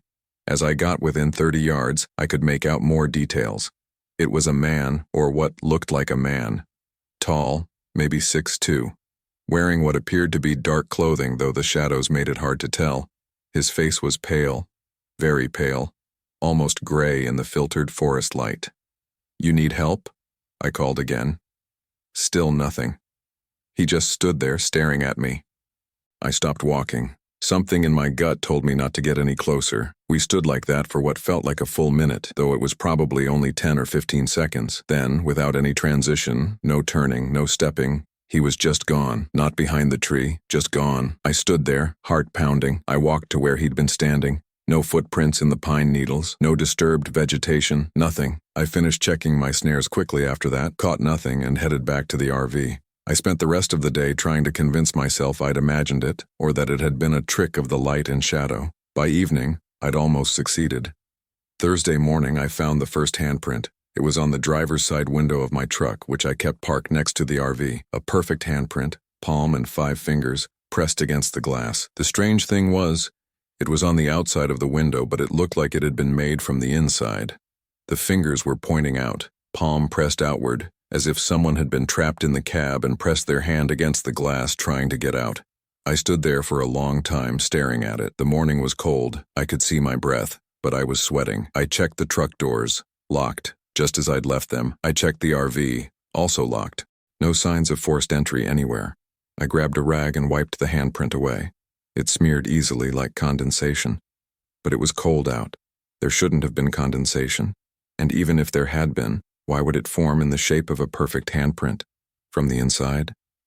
I went through my routine that day on autopilot. The feeling of being watched was constant now, a low-grade anxiety that sat in my chest like a stone. I found myself checking over my shoulder every few minutes. The forest seemed darker somehow, even though the sun came out for the first time in days.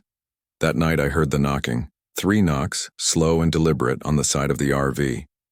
It was around 2 in the morning. I was in bed but not asleep. Hadn't been able to sleep properly since Tuesday. Knock, knock, knock. I sat up, grabbed the flashlight I kept next to my bed, and the .45 I kept under my pillow. My heart was hammering. I waited. Nothing. I got up slowly, moved to the window near where the knocking had come from, and pulled back the thin curtain. The flashlight beam cut through the darkness outside, illuminating pine trees and shadows. Nothing else. I went to the door, unlocked it, and stepped out onto the small metal steps attached to the RV. The night was dead silent. No wind, no animal sounds. The temperature had dropped. I could see frost forming on the grass at the edge of my clearing. "Who's there?" My voice sounded small in the darkness. No answer. I walked around the entire RV, flashlight and gun ready. Nothing. No footprints in the frost. No signs of anyone. But when I came back around to the door, I saw them. Scratches. 4 long scratches in the metal siding, right where the knocking had come from. They weren't deep, but they were fresh. I could see the bright metal underneath where the paint had been scraped away. I went back inside, locked the door, and didn't sleep the rest of the night. Friday, I drove into Bonner's Ferry. I needed to get out of the woods, be around people, remind myself that the world was normal. I stopped at the general store, bought supplies I didn't really need, and ended up sitting in my truck in the parking lot for 2 hours watching people come and go. A mom with 2 kids, an old man buying lottery tickets, a teenage kid on his phone, normal people doing normal things. I thought about not going back. I could rent a motel room, sleep in a real bed, take a hot shower, but I wasn't ready to admit I was being driven out. Not yet. I got back to my property around 4 in the afternoon. The sun was already starting to sink. Days got short this time of year. I parked the truck, grabbed my supplies, and carried them into the RV. That's when I noticed my chairs were moved. I kept 2 folding camp chairs on the small porch area I'd built in front of the RV. I always positioned them facing each other at an angle so I could prop my feet up on one while sitting in the other. Now they were side by side, both facing the woods. I set down the groceries and stared at them. The hairs on my arms stood up. Someone had been here. While I was gone, someone had walked onto my property and moved my chairs. I did a full inspection. The RV door was still locked. I'd locked it before leaving. No broken windows. Nothing inside was disturbed. My garden patch was untouched. The truck had been locked too, nothing taken, just the chairs, moved, positioned as if two people had sat there, watching the trees. That night, I saw him clearly for the first time. I was inside the RV, all the curtains drawn, sitting at the small dinette table with my .45 within reach. Around 10 p.m., I heard footsteps outside. Not trying to be quiet, just slow, deliberate footsteps circling the RV. I grabbed my gun and flashlight, went to the window, and pulled back the curtain. He was standing 15 feet away at the edge of the clearing, the man I'd seen in the woods, but now, in the beam of my flashlight, I could see his face clearly. It was wrong. That's the only way I can describe it. The features were all there, eyes, nose, mouth, everything in the right place, but they didn't look like they'd grown naturally. They looked arranged, like someone had been told what a human face should look like and had assembled one from memory, getting all the pieces right but missing something essential. His eyes didn't blink, his mouth was closed but not quite right, lips pressed together in a way that looked uncomfortable.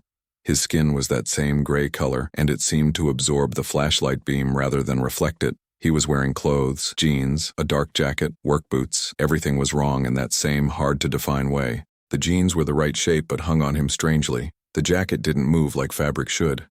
We stared at each other through the window. He didn't react to the flashlight at all. Didn't raise a hand to shield his eyes. Didn't squint. Just stared. I don't know how long we stood like that. Could have been 30 seconds. Could have been 5 minutes. Then he smiled. It was the worst thing I'd ever seen. His lips pulled back slowly, revealing teeth that were just slightly too large, too white. The smile didn't reach his eyes. Didn't reach anything. It was just a mechanical movement of facial muscles. I raised the gun, pointed it at him through the window. "Get the fuck off my property." He didn't move, didn't stop smiling, just stood there swaying slightly like kelp in a current. I fired. The gun was loud in the small space of the RV. The window exploded outward, glass flying into the night. I'd aimed directly at his chest center mass, no way to miss at 15 feet. He staggered backward, that smile still on his face, and then he turned and walked into the trees. Not ran, walked, casual, unhurried, like he'd just remembered he had somewhere to be. I stood there, gun still raised, breathing hard. Smoke from the gunshot hung in the air. My ears were ringing. I grabbed my heavy-duty flashlight, the one that could light up half the clearing, and went outside. I had to know. Had to see if I'd hit him. There was no blood. I searched the area where he'd been standing, found nothing. Scanned the tree line with the flashlight. No sign of him. But then I noticed the footprints. They led from where he'd been standing into the forest, clear impressions in the dirt and pine needles. I followed them with the flashlight beam. They went about 20 feet and then just stopped. Not at a tree he could have climbed, not at a rocky patch where tracks might not show. They just ended mid-stride like he'd vanished mid-step. I went back inside, boarded up the broken window with a piece of plywood I kept for repairs, and sat at the table with every light in the RV turned on. Saturday, I didn't leave the RV. I watched the tree line from the windows, gun in hand, waiting. He didn't show up during the day, but I knew he'd be back at night. I was right. Around midnight, the footsteps started again, circling the RV, slow and methodical. I sat at the table, tracking the sound, around and around. After about 15 minutes, they stopped at the door. 3 knocks, slow and deliberate. "Go away," I shouted. 3 more knocks, then a voice. It was the first time I'd heard it speak. "Dean." My name, said in a voice that sounded almost human but not quite. Too flat, no inflection, like a recording of someone saying my name, played back at slightly the wrong speed. "Dean, let me in." "Fuck you." Silence. Then, "It's cold out here, Dean." The thing was, it wasn't particularly cold. Maybe 45 degrees, cool, but not cold. "I know you're lonely, Dean. I can keep you company." My hands were shaking. "I'm calling the cops," a sound that might have been laughter. Dry like wind through dead leaves. "There's no signal here, Dean. You know that. You chose this place because there's no signal. No one to bother you. No one to hear you." It was right. My phone was sitting on the counter, useless, had been for 3 years. "What do you want?" I asked. Long pause. Then, "To come inside. It's warm in there. I miss being warm. You're not getting in." I could break the door down. These old RVs, the locks aren't very strong, but I'm being polite. I'm knocking. I'm asking. Doesn't that mean something? I didn't answer. "Tomorrow night, Dean. Tomorrow night I won't knock." The footsteps resumed, circling again, then faded into the distance. Sunday, I prepared. I spent the day reinforcing the RV. I nailed plywood over the windows I'd already boarded up, used metal brackets to reinforce the door, checked every possible entry point. I loaded both magazines for my .45, found my old hunting rifle in the storage compartment under the RV, loaded that too. I arranged my lantern so there were no shadows inside. I also wrote a note explaining everything and put it in an envelope addressed to the sheriff's office in Bonner's Ferry. I left it on the dashboard of my truck with the keys. If I didn't make it, at least someone would know what happened. The sun set around 6:30. I sat at the table, both guns within reach, and waited. He came at 8. No footsteps this time. The first sign was the smell. It seeped into the RV through some gap I couldn't identify, a thick, rotten odor, like meat that had gone bad weeks ago. It made my eyes water. Then the scratching started, not at the door, at the walls.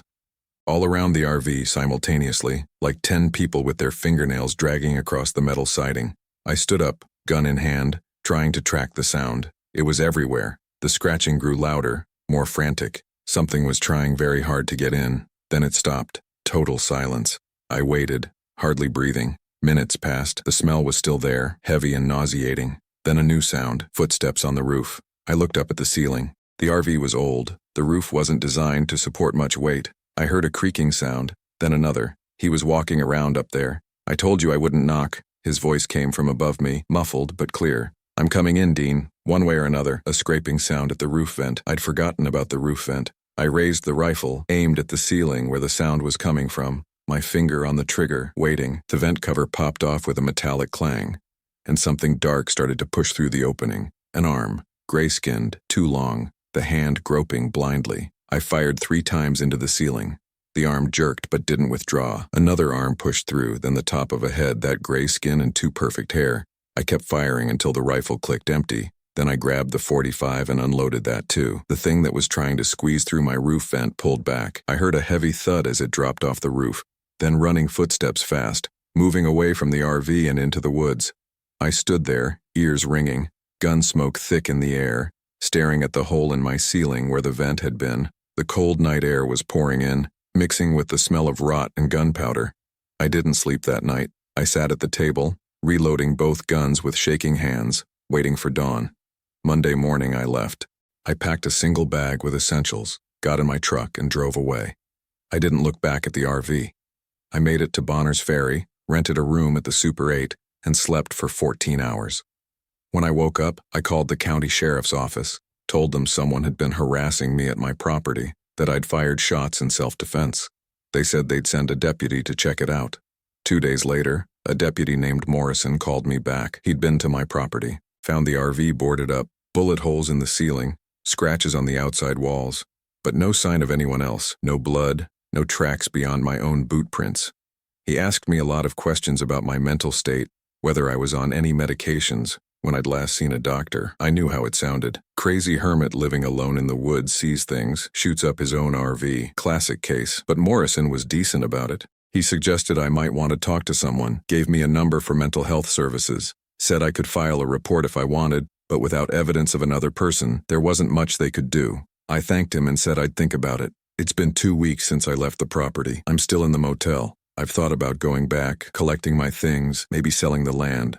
But I can't bring myself to drive up that logging road, because here's the thing Morrison didn't tell me, the thing I had to call and specifically ask about. He did find something in the woods near my RV. About 50 yards into the tree line, he found a circle of disturbed earth, roughly 6 feet in diameter, like something had been buried there and dug itself out. The soil was scattered around the edges, and there were scratch marks on the surrounding trees, all at about 6 feet high. He'd mentioned it to me casually, like it probably didn't mean anything. Could have been an animal den, he said. Bears sometimes dig like that. But I heard something else in his voice. Uncertainty, maybe a little fear. I asked him if he'd seen any tracks near the disturbed earth. He was quiet for a moment, then said yes. Boot prints, men's size 11. They led away from the circle toward my RV, then stopped after about 20 feet. Just stopped, mid-stride. I wear size 12. That night from my motel room window I saw him, standing in the parking lot next to a streetlight. Same gray skin, same wrong face, same clothes, just standing there, staring up at my second-floor window. The streetlight above him flickered and went out.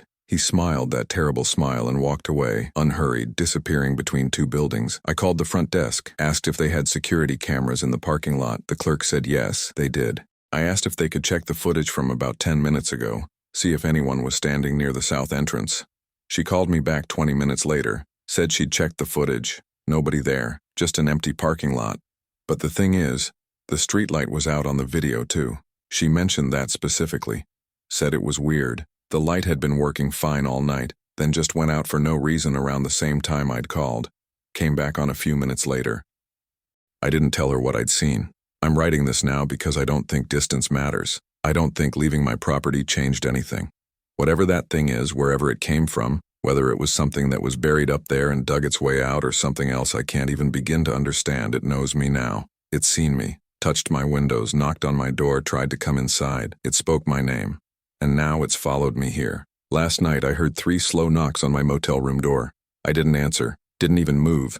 I just sat on the bed with my gun and waited. This morning, there were scratches on the outside of my door. 4 long scratches. The motel manager saw them when she walked past, asked me if I had a dog. I said no.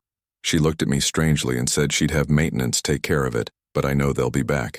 The scratches, the knocking, him, I'm not sure what he wants anymore. At first I thought he wanted to get inside the RV. Now I think he wants something else. Something worse. Because last night, through the door, after the knocking stopped, I heard his voice one more time. That flat, wrong voice that sounds like someone trying to remember how to be human. I'll wait, Dean. I'm patient. Eventually you'll let me in, or eventually you'll come out. Either way, I'll be here, right outside, waiting. The thing is, I'm getting tired. Exhausted, actually. I haven't really slept in 2 weeks. I keep dozing off and jerking awake, thinking I hear footsteps or knocking or that smell seeping under the door. How long can a person stay awake? How long before I make a mistake? This morning, I opened my door to get ice, and for just a second I forgot to check the parking lot first, just a second. Old habit from before. You open doors without thinking, walk outside without fear. Because why wouldn't you? He was standing right there, 10 feet away, waiting, that smile on his face.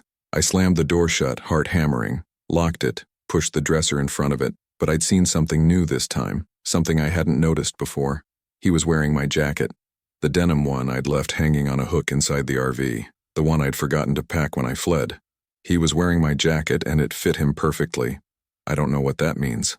I don't know what any of this means, but I keep thinking about what Morrison found, that circle of disturbed earth, something buried that dug its way out. I keep thinking about the footprints that stopped mid-stride, and I keep thinking about his voice when he said he missed being warm. I miss being warm, past tense, like he used to be warm. Like he used to be something else. Like maybe, once, he used to be human. It's dark outside now. I've been writing this for hours, trying to get it all down while I can still think clearly. The exhaustion is catching up to me. My eyes keep wanting to close. There's a shadow outside my window. It's been there for the last 10 minutes, not moving. The curtains are drawn, but I can see it through the gap at the bottom. A pair of feet, boot size 11, just standing there. 3 knocks just sounded on my door. I'm not going to answer. But the thing is, and this is what scares me most, part of me wants to. Part of me is so tired, so worn down, that opening that door and ending this, whatever this is, seems almost like relief. I won't do it. Not tonight. But how many more nights can I hold out? The knocking has stopped. The shadow at my window is gone. For now. I'll try to stay awake, try to stay alert. But if you're reading this, if I left it behind and something happened to me, you need to understand something. Don't go looking for that RV. Don't go up to my property in northern Idaho. Don't dig in that circle of disturbed earth. Whatever was buried there got out, and it's looking for a way back in, not into the ground, into something else, into someone else. The temperature in my room just dropped. I can see my breath. The smell is starting to seep under the door. He's back, and this time I don't think he's going to wait. I miss being warm, he said. I understand now. He wants what I have, what he lost, what he needs. The doorknob is turning. I locked it. I know I locked it, but it's turning anyway. I'm holding my gun, but my hands are shaking so badly I don't know if I can aim. The door is opening. The dresser I pushed in front of it is sliding across the floor like it weighs nothing. He's standing there, in my jacket, smiling that terrible smile. "Hello, Dean," he says, and then he steps inside, and the door closes behind him. Story 4. My name is Amanda Cole, and I need to tell someone what happened at Red Desert RV Park in Wyoming last March. Not because I think anyone will believe me. I wouldn't believe it myself if I hadn't lived through it. But because Scout still growls at shadows, and I need to get this out of my head. I'd been living in the RV for about 8 months when I pulled into Red Desert. After my divorce, I sold the house in Denver, and bought a 26-foot Winnebago. The plan was simple: travel, work remotely as a medical transcriptionist, and figure out what the hell I wanted to do with the rest of my life at 38 years old. Scout, my 4-year-old Australian Shepherd mix, was the only constant I kept from my old life. She'd been Brian's dog originally, but she chose me during the split. Dogs know things. Red Desert RV Park wasn't really a park. It was a dirt lot with electrical hookups about 40 miles outside Rock Springs, owned by a guy named Earl, who ran it out of a single-wide trailer at the entrance. The website showed 6 RVs max, spread out across 5 acres of scrubland and sage. I picked it because it was cheap, $20 a night, and because I wanted quiet. I'd spent the previous 2 weeks at a KOA near Cheyenne, and the families and screaming kids had worn me down. Earl was maybe 70, with sun-damaged skin and hands that shook when he took my cash. He didn't ask for ID or a credit card, just counted the bills twice and gave me a handwritten receipt. "Site 4 is open," he said, pointing past his trailer. "Just follow the road around, you'll see the post." "How many others are here?" I asked. 2 right now, couple in a 5th wheel on Site 1, single guy in a Class C on Site 6. They keep to themselves. You should too. I didn't mind that advice. I loaded Scout into the passenger seat and drove around Earl's trailer. The road was barely a road, 2 tire tracks through dirt and dead grass. Site 4 was about a quarter mile in, marked by a weathered post with a faded number 4 painted on it. There was an electrical box and nothing else. No picnic table, no fire ring, just empty land stretching out in every direction. I parked the RV, leveled it, and plugged into the electrical. Scout jumped out and immediately started sniffing around, but she stayed close. She always did in new places. The first night was fine. I made pasta, watched something on Netflix, and went to bed around 11. Scout slept on the floor next to me like always. I woke up once around 3 because she was whining, but when I checked, she was just staring at the door. I figured she needed to pee, so I let her out, watched her do her business under the RV lights, and we both went back to sleep. The second night was when it started. I was editing a surgical report around 9 when Scout started growling. Not her usual growl when she heard something outside. This was different, lower, continuous. She was standing in the narrow hallway between the bedroom and the bathroom, staring at the back wall. "What is it, girl?" I asked. She didn't look at me, just kept growling, her body rigid. I got up and checked the bedroom. Nothing. The curtains were drawn. The windows were locked. I opened the small closet in case a mouse had gotten in. Empty. Scout's growl got deeper. "Scout, enough," I said. I walked over and put my hand on her head. She flinched but didn't stop growling. Her eyes never left the wall. I followed her gaze. The back wall was just the bedroom wall, cheap paneling with a mirror hanging on it. I could see my reflection. I could see Scout's reflection. That's when I noticed it. The shadow. Not mine. Not Scout's. There was a third shadow on the wall just to the left of the mirror. It was faint, almost like a trick of the light, but it was there, shaped like a person, standing. I spun around. Nothing. The hallway was empty. When I looked back at the wall, the shadow was gone. Scout stopped growling. I checked every light in the RV. The overhead light in the kitchen, the reading lamp by the couch, the small LED strip under the cabinets. I turned them on and off, trying to recreate the shadow. Nothing matched. "You just freaked yourself out," I muttered. "And you freaked me out too." Scout tilted her head at me, then trotted to the couch and lay down. I sat next to her and scratched behind her ears until my hands stopped shaking. The next morning I almost left. I thought about packing up and driving to Rock Springs, finding a regular RV park with other people around, but that felt stupid. I'd paid Earl for 5 nights, and I didn't want to waste the money. Plus, I'd been in the RV for 8 months. I'd stayed in Walmart parking lots and rest stops in the middle of nowhere. I wasn't some fragile person who got scared of shadows, so I stayed. That afternoon, I walked over to Site 6 to meet the single guy Earl mentioned. I'm not normally social, but after the night before, I wanted to confirm there were actual people nearby. His Class C was older, maybe early 2000s, with rust spots along the bottom and a cracked windshield. I knocked on the door. No answer. I knocked again. "Hello? Just wanted to introduce myself. I'm Amanda, on Site 4. The door opened. The guy was maybe 50, with a gray beard and a baseball cap. He looked annoyed. "Yeah? Sorry to bother you. I just moved in yesterday and wanted to say hi." "Hi." He started to close the door. "Have you been here long?" He paused. 2 weeks. "Have you noticed anything weird?" His expression changed, not annoyed anymore, something else. Wary. "Weird how?" "Just weird. I don't know." He stared at me for a long moment, then stepped out and closed the door behind him. He glanced around the empty desert like he was checking if anyone else was listening. "You got a dog, right?" he asked. "Yeah, Australian Shepherd. Her name's Scout. She'd been acting strange. My stomach dropped. Why? He shook his head. Look, I don't know you, and I'm not trying to scare you. But if your dog starts acting strange, you should leave. What does that mean? It means leave.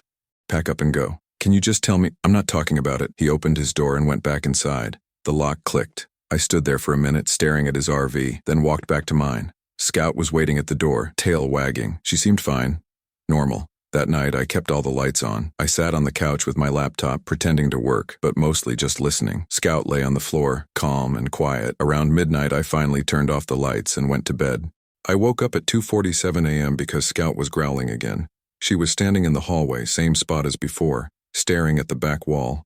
I grabbed my phone and turned on the flashlight. The beam cut through the darkness, illuminating the hallway, the bedroom, the mirror on the wall, and the shadow. It was clearer this time. Definitely shaped like a person, tall, thin, standing next to the mirror. But there was no light source to create it. My flashlight was pointing right at it and the shadow didn't move. Scout's growl turned into a snarl. "Who's there?" I said, my voice cracking. The shadow didn't move. It just stood there, dark and still. I walked toward it, phone raised, heart slamming against my ribs. Scout barked once, sharp and loud, but didn't follow me. I reached the wall and put my hand on it. The shadow was right next to my hand. I moved my hand. The shadow didn't move. I turned off the flashlight. The shadow was still there, darker than the surrounding darkness. I turned the flashlight back on. Still there. "What the fuck?" I whispered. Scout barked again, and I heard something else. A sound from outside. Footsteps. Slow, deliberate, circling the RV. I ran to the window and pulled back the curtain. Nothing. Just empty desert under a half moon. But the footsteps continued, crunching on gravel, moving from the back of the RV to the side. I grabbed Scout's collar and pulled her into the bedroom. I locked the flimsy door and sat on the bed, phone in one hand. Scout pressed against my leg. The footsteps stopped right outside the bedroom window. I waited. Scout growled low in her throat. The footsteps moved again, to the front of the RV. I heard them climb the steps. The door handle rattled. I didn't move. I couldn't move. The handle rattled again, harder this time, and then stopped. The footsteps descended the stairs and faded into the distance. I stayed awake the rest of the night, sitting on the bed with Scout. Lights on, curtains closed. When the sun came up, I checked outside. No footprints. No sign that anyone had been there. I drove into Rock Springs that morning. I needed to get out of the RV, needed to be around people and noise and normal life. I stopped at a diner and ordered coffee and breakfast, but I couldn't eat. Scout sat next to me in the booth, her head on my lap. "You okay, hun?" the waitress asked. "Yeah, just tired." She refilled my coffee and left me alone. I pulled out my phone and Googled Red Desert RV Park, Wyoming. A few results came up. A business listing, a couple of reviews on RV forums. I clicked on one of the forum threads. The first post was from 3 years ago. A woman named Jennifer stayed at Red Desert RV Park for one night and left in the middle of the night. "I don't usually write reviews, but I need to warn people. Our dog wouldn't stop barking at the walls of our RV. We couldn't calm her down. Around 2 a.m., we heard footsteps outside. We left at sunrise. Won't be going back." There were a few replies, mostly people dismissing it as coyotes or other campers. But then I saw a second post from 2 years ago. A guy named Marcus. "I'm not superstitious, but something is wrong with this place. My dog growled at shadows inside the RV. Not outside, inside. And I heard footsteps circling us at night. I stayed 2 nights and bailed. The owner didn't refund me. And another, from 8 months ago. Red Desert RV Park is not worth the cheap rate. I'm a solo traveler and I felt unsafe the entire time. My dog acted terrified of the walls. I left after one night. Couldn't pay me to go back. I put the phone down. My hands were shaking. I thought about packing up and leaving right then. I still had 2 nights paid for, but I didn't care. I could eat the $40. But then I thought about the guy in the Class C on Site 6. He'd been there for 2 weeks. If it was that bad, why was he still there? I drove back to Red Desert. Earl's truck was parked next to his trailer. I knocked on his door. He answered, looking just as weathered as before. "Yeah? I need to ask you something." "What? Have other people complained about things here?" He stared at me. "What kind of things?" "Strange things. Dogs acting weird. Footsteps at night." His jaw tightened. "You having problems with your dog?" "She's been growling at the walls." He nodded slowly, like he expected this. "You should leave." "What?" "Pack up and leave. I'll refund you for the last 2 nights. "Why? What's going on?" "I don't ask questions," he said. "People come, people go. Some people's dogs don't like it here. I don't know why. I just know that when they start acting strange, people should leave. That's not an answer. It's the only answer I got. He stepped back inside and returned with two $20 bills. He held them out. Take it. Go. I took the money. What about the guy on Site 6? Earl's face darkened. He don't have a dog. I walked back to my RV. The guy on Site 6 didn't have a dog. That's why he was still there. That's why he told me to leave if Scout started acting strange. I packed up my water hose and electrical cord. I was done. I didn't care what was happening or why. I just wanted to be gone. But when I started the engine, it wouldn't turn over. I tried again. Nothing. The battery was dead. I got out and checked the connections. Everything looked fine. I tried jumping it with my portable jumper pack. Still nothing. The RV was dead. It was almost 5 in the afternoon. The sun was starting to drop. I walked back to Earl's trailer, but his truck was gone. The lights were off. He'd left. I tried calling a tow service, but the only company that answered said they couldn't get a truck out until the next morning. I asked about a mobile mechanic. Same answer. I was stuck. I walked over to Site 6. The Class C was still there, but when I knocked, no one answered. I knocked again, harder. The door swung open slightly. It hadn't been latched. Hello? I called. No answer. I pushed the door open and stepped inside. The RV was empty. No personal belongings. No food in the fridge. No clothes in the closet. Just an empty shell. He'd left. I backed out and closed the door. The sun was lower now, casting long shadows across the desert. I ran back to my RV, locked the doors, and called the tow service again. I need someone tonight, I said. I'll pay extra. Ma'am, we don't have anyone available until tomorrow morning. Please, I need to get out of here tonight. The dispatcher paused. Is this an emergency? Yes. Are you in danger? I wanted to say yes. But what would I say? My dog growls at shadows. I hear footsteps. Never mind, I said, and hung up. Scout was sitting by the door staring at me. She whined. I know, girl, I said. I know. I locked every window. I closed every curtain. I turned on every light. I pulled out the small kitchen knife I kept for cooking and set it on the counter. I sat on the couch with Scout next to me and waited. The sun went down. The desert turned dark. I checked my phone. 7:32 p.m. Scout started growling at 9:15 p.m. She was staring at the back wall again. I grabbed my phone and turned on the flashlight. The shadow was there. Same spot, same shape. But this time it was darker, more defined, and it was closer to the hallway. Scout barked. I stood up and moved toward the bedroom, keeping my eyes on the shadow. It didn't move. I reached the hallway and shone my light directly at it. The shadow shifted. Not much, just a slight movement, like it was adjusting its stance. Scout's barks turned into frantic, desperate sounds. I backed into the bedroom and slammed the door. I shoved the small dresser in front of it and sat on the bed, phone in hand, knife next to me. The footsteps started at 10:03 p.m. They circled the RV slowly, deliberately. I could hear every step, every crunch of gravel. Scout was pressed against me, shaking. The footsteps stopped at the door. The handle rattled. I held my breath, and then I heard it. A voice. Amanda. It was my voice. My exact voice, coming from outside. Amanda, let me in. Scout whimpered. Amanda, it's cold out here. I didn't move. I couldn't move. The voice was perfect. The inflection, the tone. It was me. Amanda, please. The door handle rattled again, harder this time. I heard the sound of the lock straining, and then it stopped. The footsteps moved to the bedroom window. I could hear them right outside, inches away from me, separated only by thin metal and glass. Amanda. I closed my eyes. Scout was shaking so hard I thought she might collapse. The footsteps moved away, back to the front of the RV, up the steps again. The door handle rattled one more time, and then I heard it. The sound of the lock clicking open. The door opened. I heard footsteps inside the RV, slow, deliberate, moving through the kitchen, past the couch, down the hallway, stopping at the bedroom door. The handle turned, the door pushed against the dresser. Once, twice, and then it stopped. I waited. Scout waited. And then I heard my voice again, closer now, right on the other side of the door. Amanda, I'm you. Let me in. I didn't respond. I didn't move. I'm you, the voice repeated. I'm you. The door pushed against the dresser again. Harder. The dresser scraped across the floor. I jumped up and shoved it back, putting all my weight against it. Amanda. Go away, I whispered. I can't. I'm you. The pushing stopped. The footsteps moved away from the door. I heard them walk back down the hallway. Back through the kitchen, back to the front door, and then they stopped. I waited.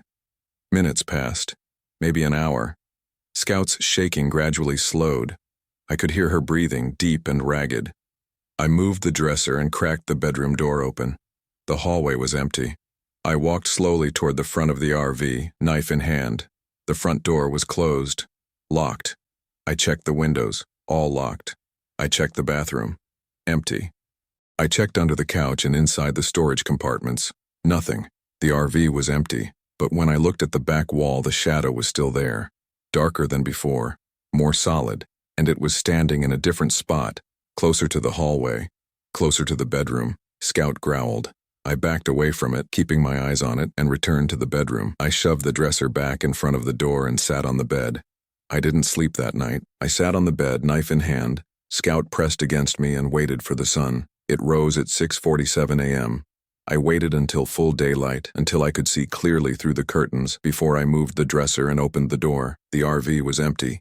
The shadow was gone. I checked every corner, every wall. Nothing. I let Scout out. She ran around the RV, sniffing and marking, acting like her normal self. I stood outside, breathing in the cold morning air, and tried to convince myself I'd imagined it. The tow truck arrived at 9:30 a.m. A guy named Rick, mid-40s, wearing a stained Carhartt jacket.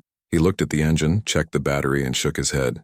Battery's fine. Alternator's fine. I don't know why it wouldn't start. Can you try it? He climbed into the driver's seat and turned the key. The engine started immediately. Rick looked at me through the windshield.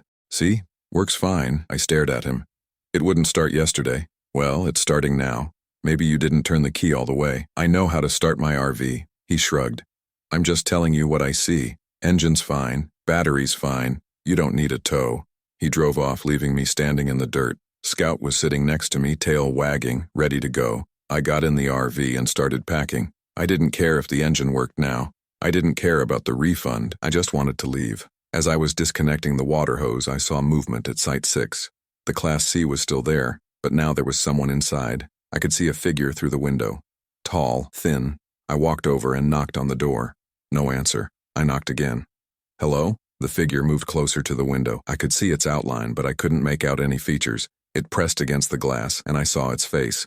It was me, my face, my hair, my clothes, staring back at me. I stumbled backward and fell. Scout started barking. The figure in the window didn't move. I got up and ran back to my RV. I didn't look back. I started the engine, threw it into gear, and drove out of Red Desert RV Park as fast as the Winnebago could go. I didn't stop until I reached Rock Springs. I parked at a Walmart and sat in the driver's seat, shaking. Scout climbed into my lap and licked my face. That was 6 months ago. I left Wyoming the next day and haven't been back. I've stayed in RV parks all over the country since then: Colorado, Montana, Idaho, Oregon. Scout's been fine in most places. Normal, happy. But sometimes at night, she'll start growling at the walls. Not every night, maybe once a week. She'll stand in the hallway staring at the back wall and growl. And when I look at the wall, I see it, the shadow. Faint, almost not there, but enough that I know it's real. I tried to tell myself I was imagining it, that it was stress or lack of sleep or some kind of psychological break, but Scout sees it too. Last week, I was parked at a campground outside Boise. Scout woke me up at 2:30 a.m., growling. I turned on the light and saw the shadow, same spot as always, same shape. And then I heard footsteps outside. They circled the RV, slow, deliberate. They stopped at the door.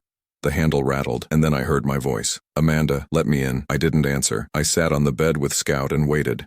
Amanda, I'm you. I closed my eyes and tried not to cry. The footsteps moved away. The voice stopped. But the shadow stayed. It's still here, every night. A little closer than before, a little darker. I don't know what it wants. I don't know what it is. I just know that it's me, and it's getting closer. Scout's growling right now. I can see the shadow on the wall. It's standing at the edge of the hallway just a few feet away from where I'm sitting. I'm 34 years old, and I can hear footsteps from Portland. And I don't believe in ghosts or demons or any of that supernatural bullshit. At least I didn't until last September when I drove my RV down to Zion National Park in Utah. I'd been planning the trip for months. My marriage had ended in February. Nothing dramatic, just two people who'd grown into strangers sharing a mortgage, and by summer, I was ready to get out of the city. I bought a used Winnebago off Craigslist, spent 3 weeks learning how to drive the damn thing without sideswiping every car on the freeway, and finally hit the road on September 12th. The drive took 2 days. I remember stopping at a truck stop in Idaho where a waitress asked if I was heading to Zion for the hiking. I told her I was, and she got this look on her face. Not quite a frown, but something close. She asked if I'd heard about the missing hikers. I hadn't. She said 3 people had disappeared in the park over the summer. All experienced hikers, all vanished without a trace. Search and rescue had found nothing. No bodies, no gear, nothing. I thanked her for the coffee and left. I figured she was just one of those people who like to scare tourists. I arrived at the South Campground around noon on September 14th. The RV sites were spacious, separated by juniper trees and red rock formations.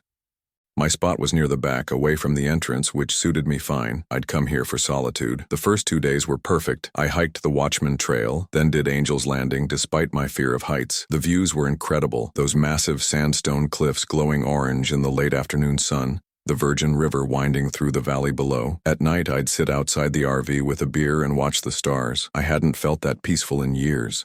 On the 3rd day, I decided to hike one of the more remote trails. The park ranger at the visitor center recommended Observation Point via the East Mesa Trail. He said it was less crowded than the main trails, with equally stunning views. I asked if it was safe to hike alone. He paused before answering, which should have been my first warning. "Just stay on the marked trail," he said, "and let someone know where you're going." I told him I would, but I didn't. There was no one to tell.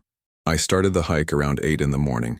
The trailhead was about a 40-minute drive from the campground, up a winding dirt road that made my RV groan and shudder. I parked in a small lot where 2 other vehicles were already parked, a Subaru and a pickup truck. The trail started out easy, cutting through ponderosa pines and scrub oak. The morning was cool, probably around 60 degrees, and the sunlight filtered through the trees in golden shafts. I had my phone with me, GPS app open, though the signal was spotty. I figured I'd be fine as long as I stayed on the trail. About 2 miles in, I heard someone calling for help. At first, I thought I'd imagined it. The wind was picking up, rustling through the pines, and sounds can play tricks in the wilderness. But then I heard it again, clearer this time. "Help, please, someone help me." It was a man's voice, and it sounded exactly like mine. I stopped walking. My heart started pounding in that way it does when your body knows something's wrong before your brain catches up. I called out, "Hello? Where are you?" The voice responded immediately. "Down here. I fell. Please, I need help." I looked around. The trail continued straight ahead, but to my right the ground dropped off sharply into a narrow canyon. I couldn't see the bottom through the brush and trees. "Where are you?" I called again. "Down in the canyon. I can't climb out, please." The voice was coming from below, maybe 50 or 60 feet down. I approached the edge carefully, looking for a way to see into the canyon. The vegetation was thick, but through the branches I could make out the rocky bottom. That's when I noticed something that made my skin crawl. The voice asking for help sounded exactly like me. Same pitch, same inflection, even the same slight rasp I get when I'm nervous, and I mean exactly like me. I've heard my own voice on recordings before. Everyone has. You know how it sounds different than what you hear in your head? This wasn't like that. This was my voice as I heard it, not as others heard it, which should have been impossible. "Who are you?" I called down. There was a pause. Then, "Chris Turner. My name is Chris Turner. Please. I've been down here since yesterday. I'm hurt." I backed away from the edge.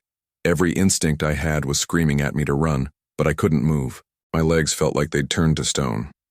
"What year were you born?" I asked. Another pause. 1991. April 3rd, 1991. "Listen, I don't know why you're asking me this, but I really need help. My leg is broken. That was my birthday. My exact birthday." "What was your mother's maiden name?" I asked. "Caldwell, Sarah Caldwell." "Jesus Christ, why are you interrogating me? I need help." I'd never told anyone my mother's maiden name in Zion. I'd barely spoken to anyone since arriving. The voice started crying. It sounded like me crying, that particular catch in my throat I get when I'm trying to hold back tears. "Please don't leave me down here. Please. I'm so thirsty. I think my leg might be infected. Please." I pulled out my phone. No signal. Of course. "I'm going to get help," I called down. "I'll come back with rangers." "No." The voice turned sharp, desperate. "Don't leave me. Please don't leave me. You have to help me now." I started walking back toward the trailhead. Fast. Behind me, the voice kept calling, "Chris, Chris, don't leave me here, Chris." It followed me for maybe a quarter mile, echoing through the canyon. Then it stopped. The silence that followed was worse than the voice. I practically ran the rest of the way back to the parking lot. When I got there, both the Subaru and the pickup truck were gone. My RV was the only vehicle left. I drove straight back to the campground, my hands shaking on the wheel. I kept checking the rearview mirror, half expecting to see myself standing on the road behind me. Back at the campsite, I sat in the RV for a long time, trying to make sense of what had happened. Maybe it was an echo, some acoustic anomaly in the canyon that had bounced my own voice back to me. Maybe I'd been talking to myself without realizing it, and the canyon had distorted the sound, but that didn't explain how the voice knew my birthday, my mother's maiden name. I decided not to report it to the rangers. What would I even say? That I'd heard my own voice calling for help from a canyon? They'd think I was crazy. Hell, maybe I was crazy. That night I couldn't sleep. Every sound outside the RV made me jump. The wind rustling through the junipers, the occasional car driving past, the scurry of small animals in the underbrush. Around 2 in the morning, I finally gave up and made coffee. I was sitting at the small table staring at my phone when I heard tapping on the RV door. 3 soft knocks. I froze. 3 more knocks, slightly louder. "Who is it?" I called out. No answer. I waited. After a minute, I got up and looked through the small window in the door. The campsite was dark, lit only by a single solar lamp about 50 feet away. I couldn't see anyone. I sat back down. My coffee had gone cold. The knocking came again, this time on the window beside the table. I spun around and saw a hand pressed against the glass. It was my hand. Same scar on the knuckle from when I'd fallen off my bike as a kid. Same slightly crooked pinky finger from a baseball injury in high school. The hand slid down the glass and disappeared. I grabbed my phone and turned on the flashlight, shining it through the window. Nothing, just darkness and trees. I checked every window in the RV. Nothing. I didn't sleep at all that night. The next morning, I seriously considered packing up and leaving. But it was daylight, and in the daylight, everything seemed less terrifying. I convinced myself I'd been hallucinating from lack of sleep, stress from the divorce, too much time alone. I decided to stay one more night. I spent the day at the visitor center reading about the geology of the park, watching the orientation film, killing time. I kept looking at the other tourists, wondering if any of them had experienced anything strange. But everyone seemed normal. Families with kids, retiree couples with matching hiking boots, college kids planning their next trail. Around 4 p.m., I headed back to the campground. I stopped at the camp store and bought firewood, thinking a campfire might help me feel less isolated. That's when I met David and Cheryl Morrison. They were in their late 50s, probably, camping 2 sites over from mine in a massive 5th-wheel trailer. Cheryl saw me struggling with the firewood bundle and came over to help. "First time camping in an RV?" she asked. I admitted it was. "We've been full-timing for 3 years now," she said. "Sold our house in Phoenix and hit the road. Best decision we ever made." David joined us and they invited me over for dinner. I almost said no, I'd come here for solitude after all. But the thought of spending another night alone in the RV made my stomach turn. We grilled burgers on their camp stove and talked about their travels. They'd been to 43 states, they told me, and Zion was one of their favorites. They came back every fall. "Have you heard about the missing hikers?" I asked. David's expression changed. "Yeah, terrible thing. Park Service thinks they fell, but they never found the bodies." "All 3 of them?" I asked. "Well," Cheryl said slowly, "there's rumors it's more than 3. Some people say it's been happening for years. Hikers go missing. No one can explain it. What do the locals think?" Cheryl and David exchanged a look. "The locals," David said carefully, "think there's something wrong with certain parts of the park, places where things get confused." "Confused how?" "They won't say exactly. But we've been coming here for years, and we've learned which trails to avoid." "Like which ones?" Another exchanged look. "Observation Point," Cheryl said. "Via East Mesa. We never go there anymore." My mouth went dry. "Why not?" "We hiked it 5 years ago," David said. "Nothing bad happened, but it felt wrong. You know that feeling when you're somewhere you're not supposed to be?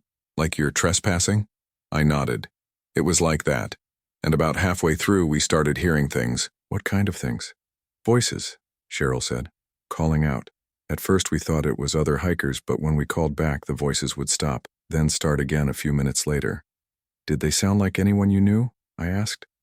They both stared at me. "Why would you ask that?" David said. I told them about what had happened on the trail. Everything. The voice in the canyon, the hand on the window. I expected them to laugh or tell me I was stressed or seeing things. But they didn't. "You need to leave," Cheryl said flatly, "tomorrow morning. First thing." "What did I hear?" I asked. "We don't know," David said.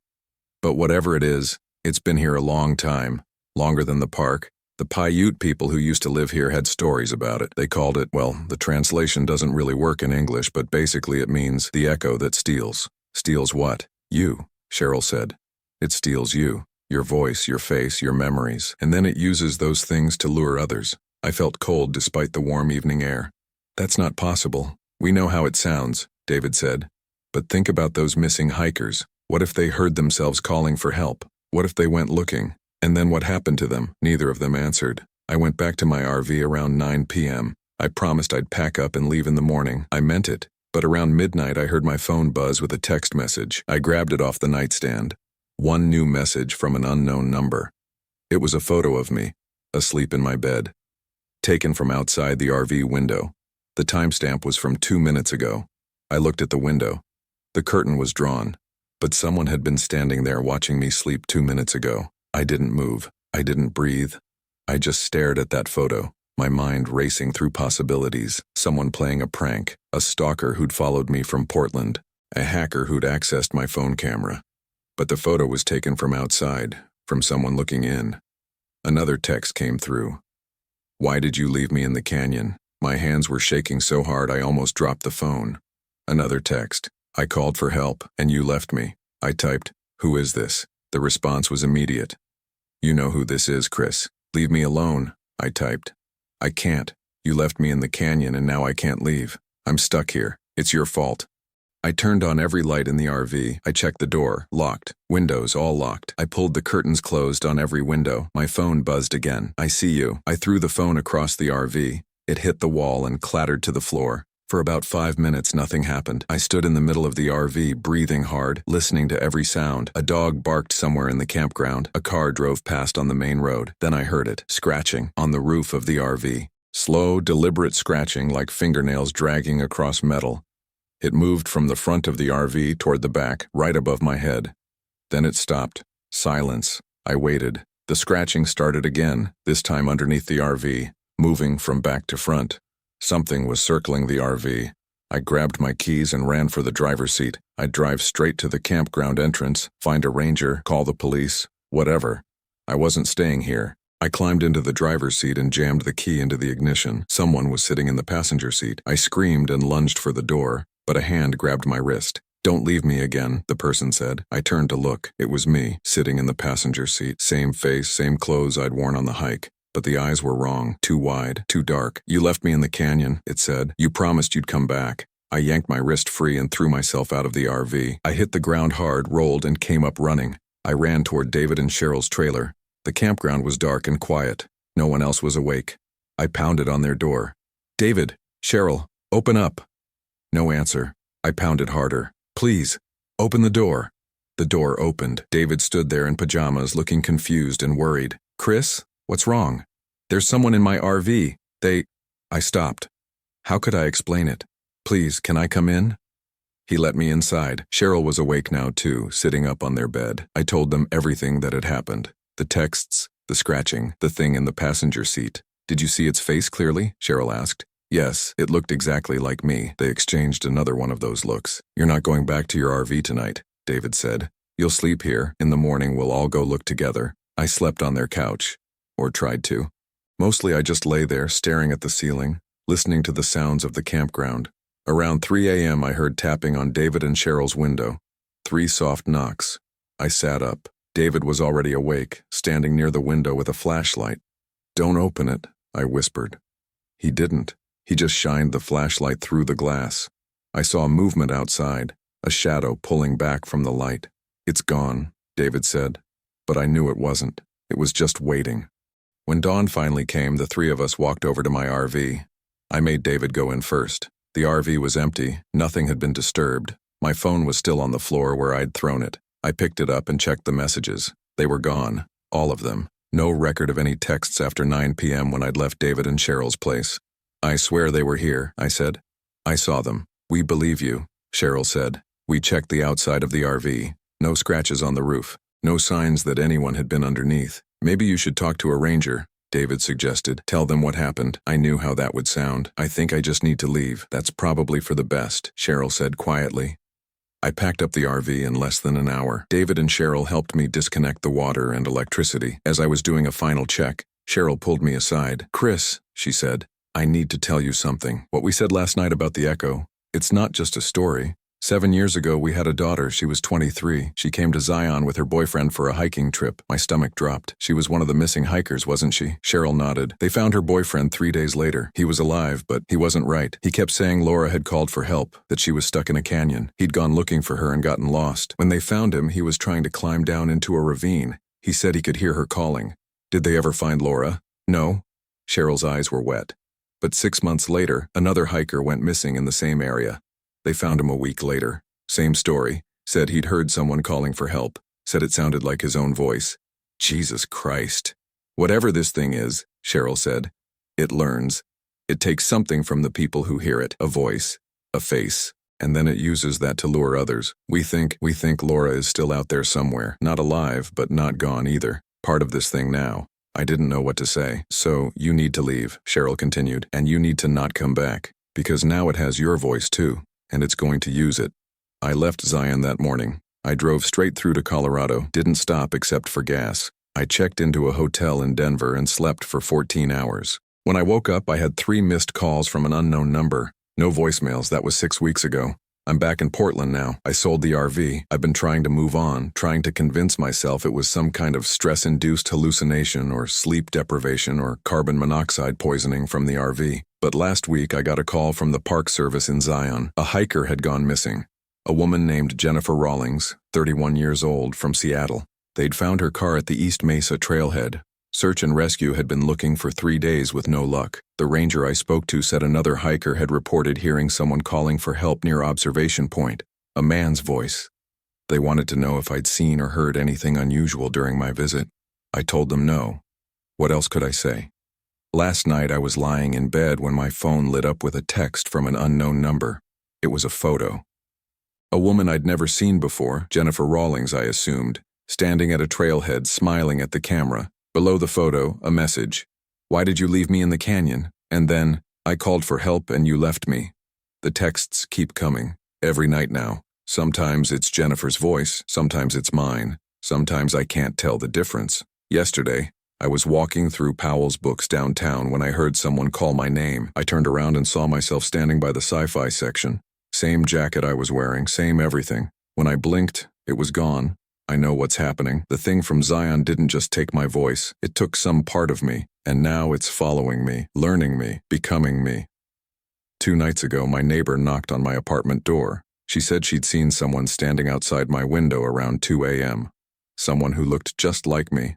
She'd assumed I'd locked myself out and was trying to get my attention, but when she called out, the person had walked away. I asked her which direction they'd gone. "Toward the park," she said. "Forest Park." Forest Park is 5,000 acres of old-growth forest in northwest Portland. 80 miles of trails. Hundreds of places for someone, or something, to hide. I haven't been sleeping. Every time I close my eyes, I hear my own voice calling for help. Sometimes I think about going to the police. But what would I tell them? That something followed me home from Utah? That there's a thing wearing my face, walking around Portland, learning how to be me? They'd put me in a psychiatric hold. So I'm writing this down instead. I'm putting it online. I'm telling anyone who'll listen, if you're planning a trip to Zion, stay away from Observation Point. Don't hike the East Mesa Trail. And if you hear someone calling for help in the canyon, don't go looking, because it's not a person down there. It's something else. Something that's been waiting in those canyons for a very long time. Something that steals you piece by piece, your voice, your face, your memories, and uses them to lure others. And once it has you, it doesn't let go. I'm leaving Portland tonight. I don't know where I'm going yet. Somewhere far from here. Somewhere without forests or canyons or places for things to hide. But I'm starting to think it doesn't matter where I go. Because yesterday morning I woke up and found a note on my kitchen counter, written in my handwriting. It said, "Why did you leave me in the canyon? I live alone." The door was locked. No one else has a key. I'm starting to think the thing isn't just following me. I'm starting to think it's already here inside and I don't know how to get it out.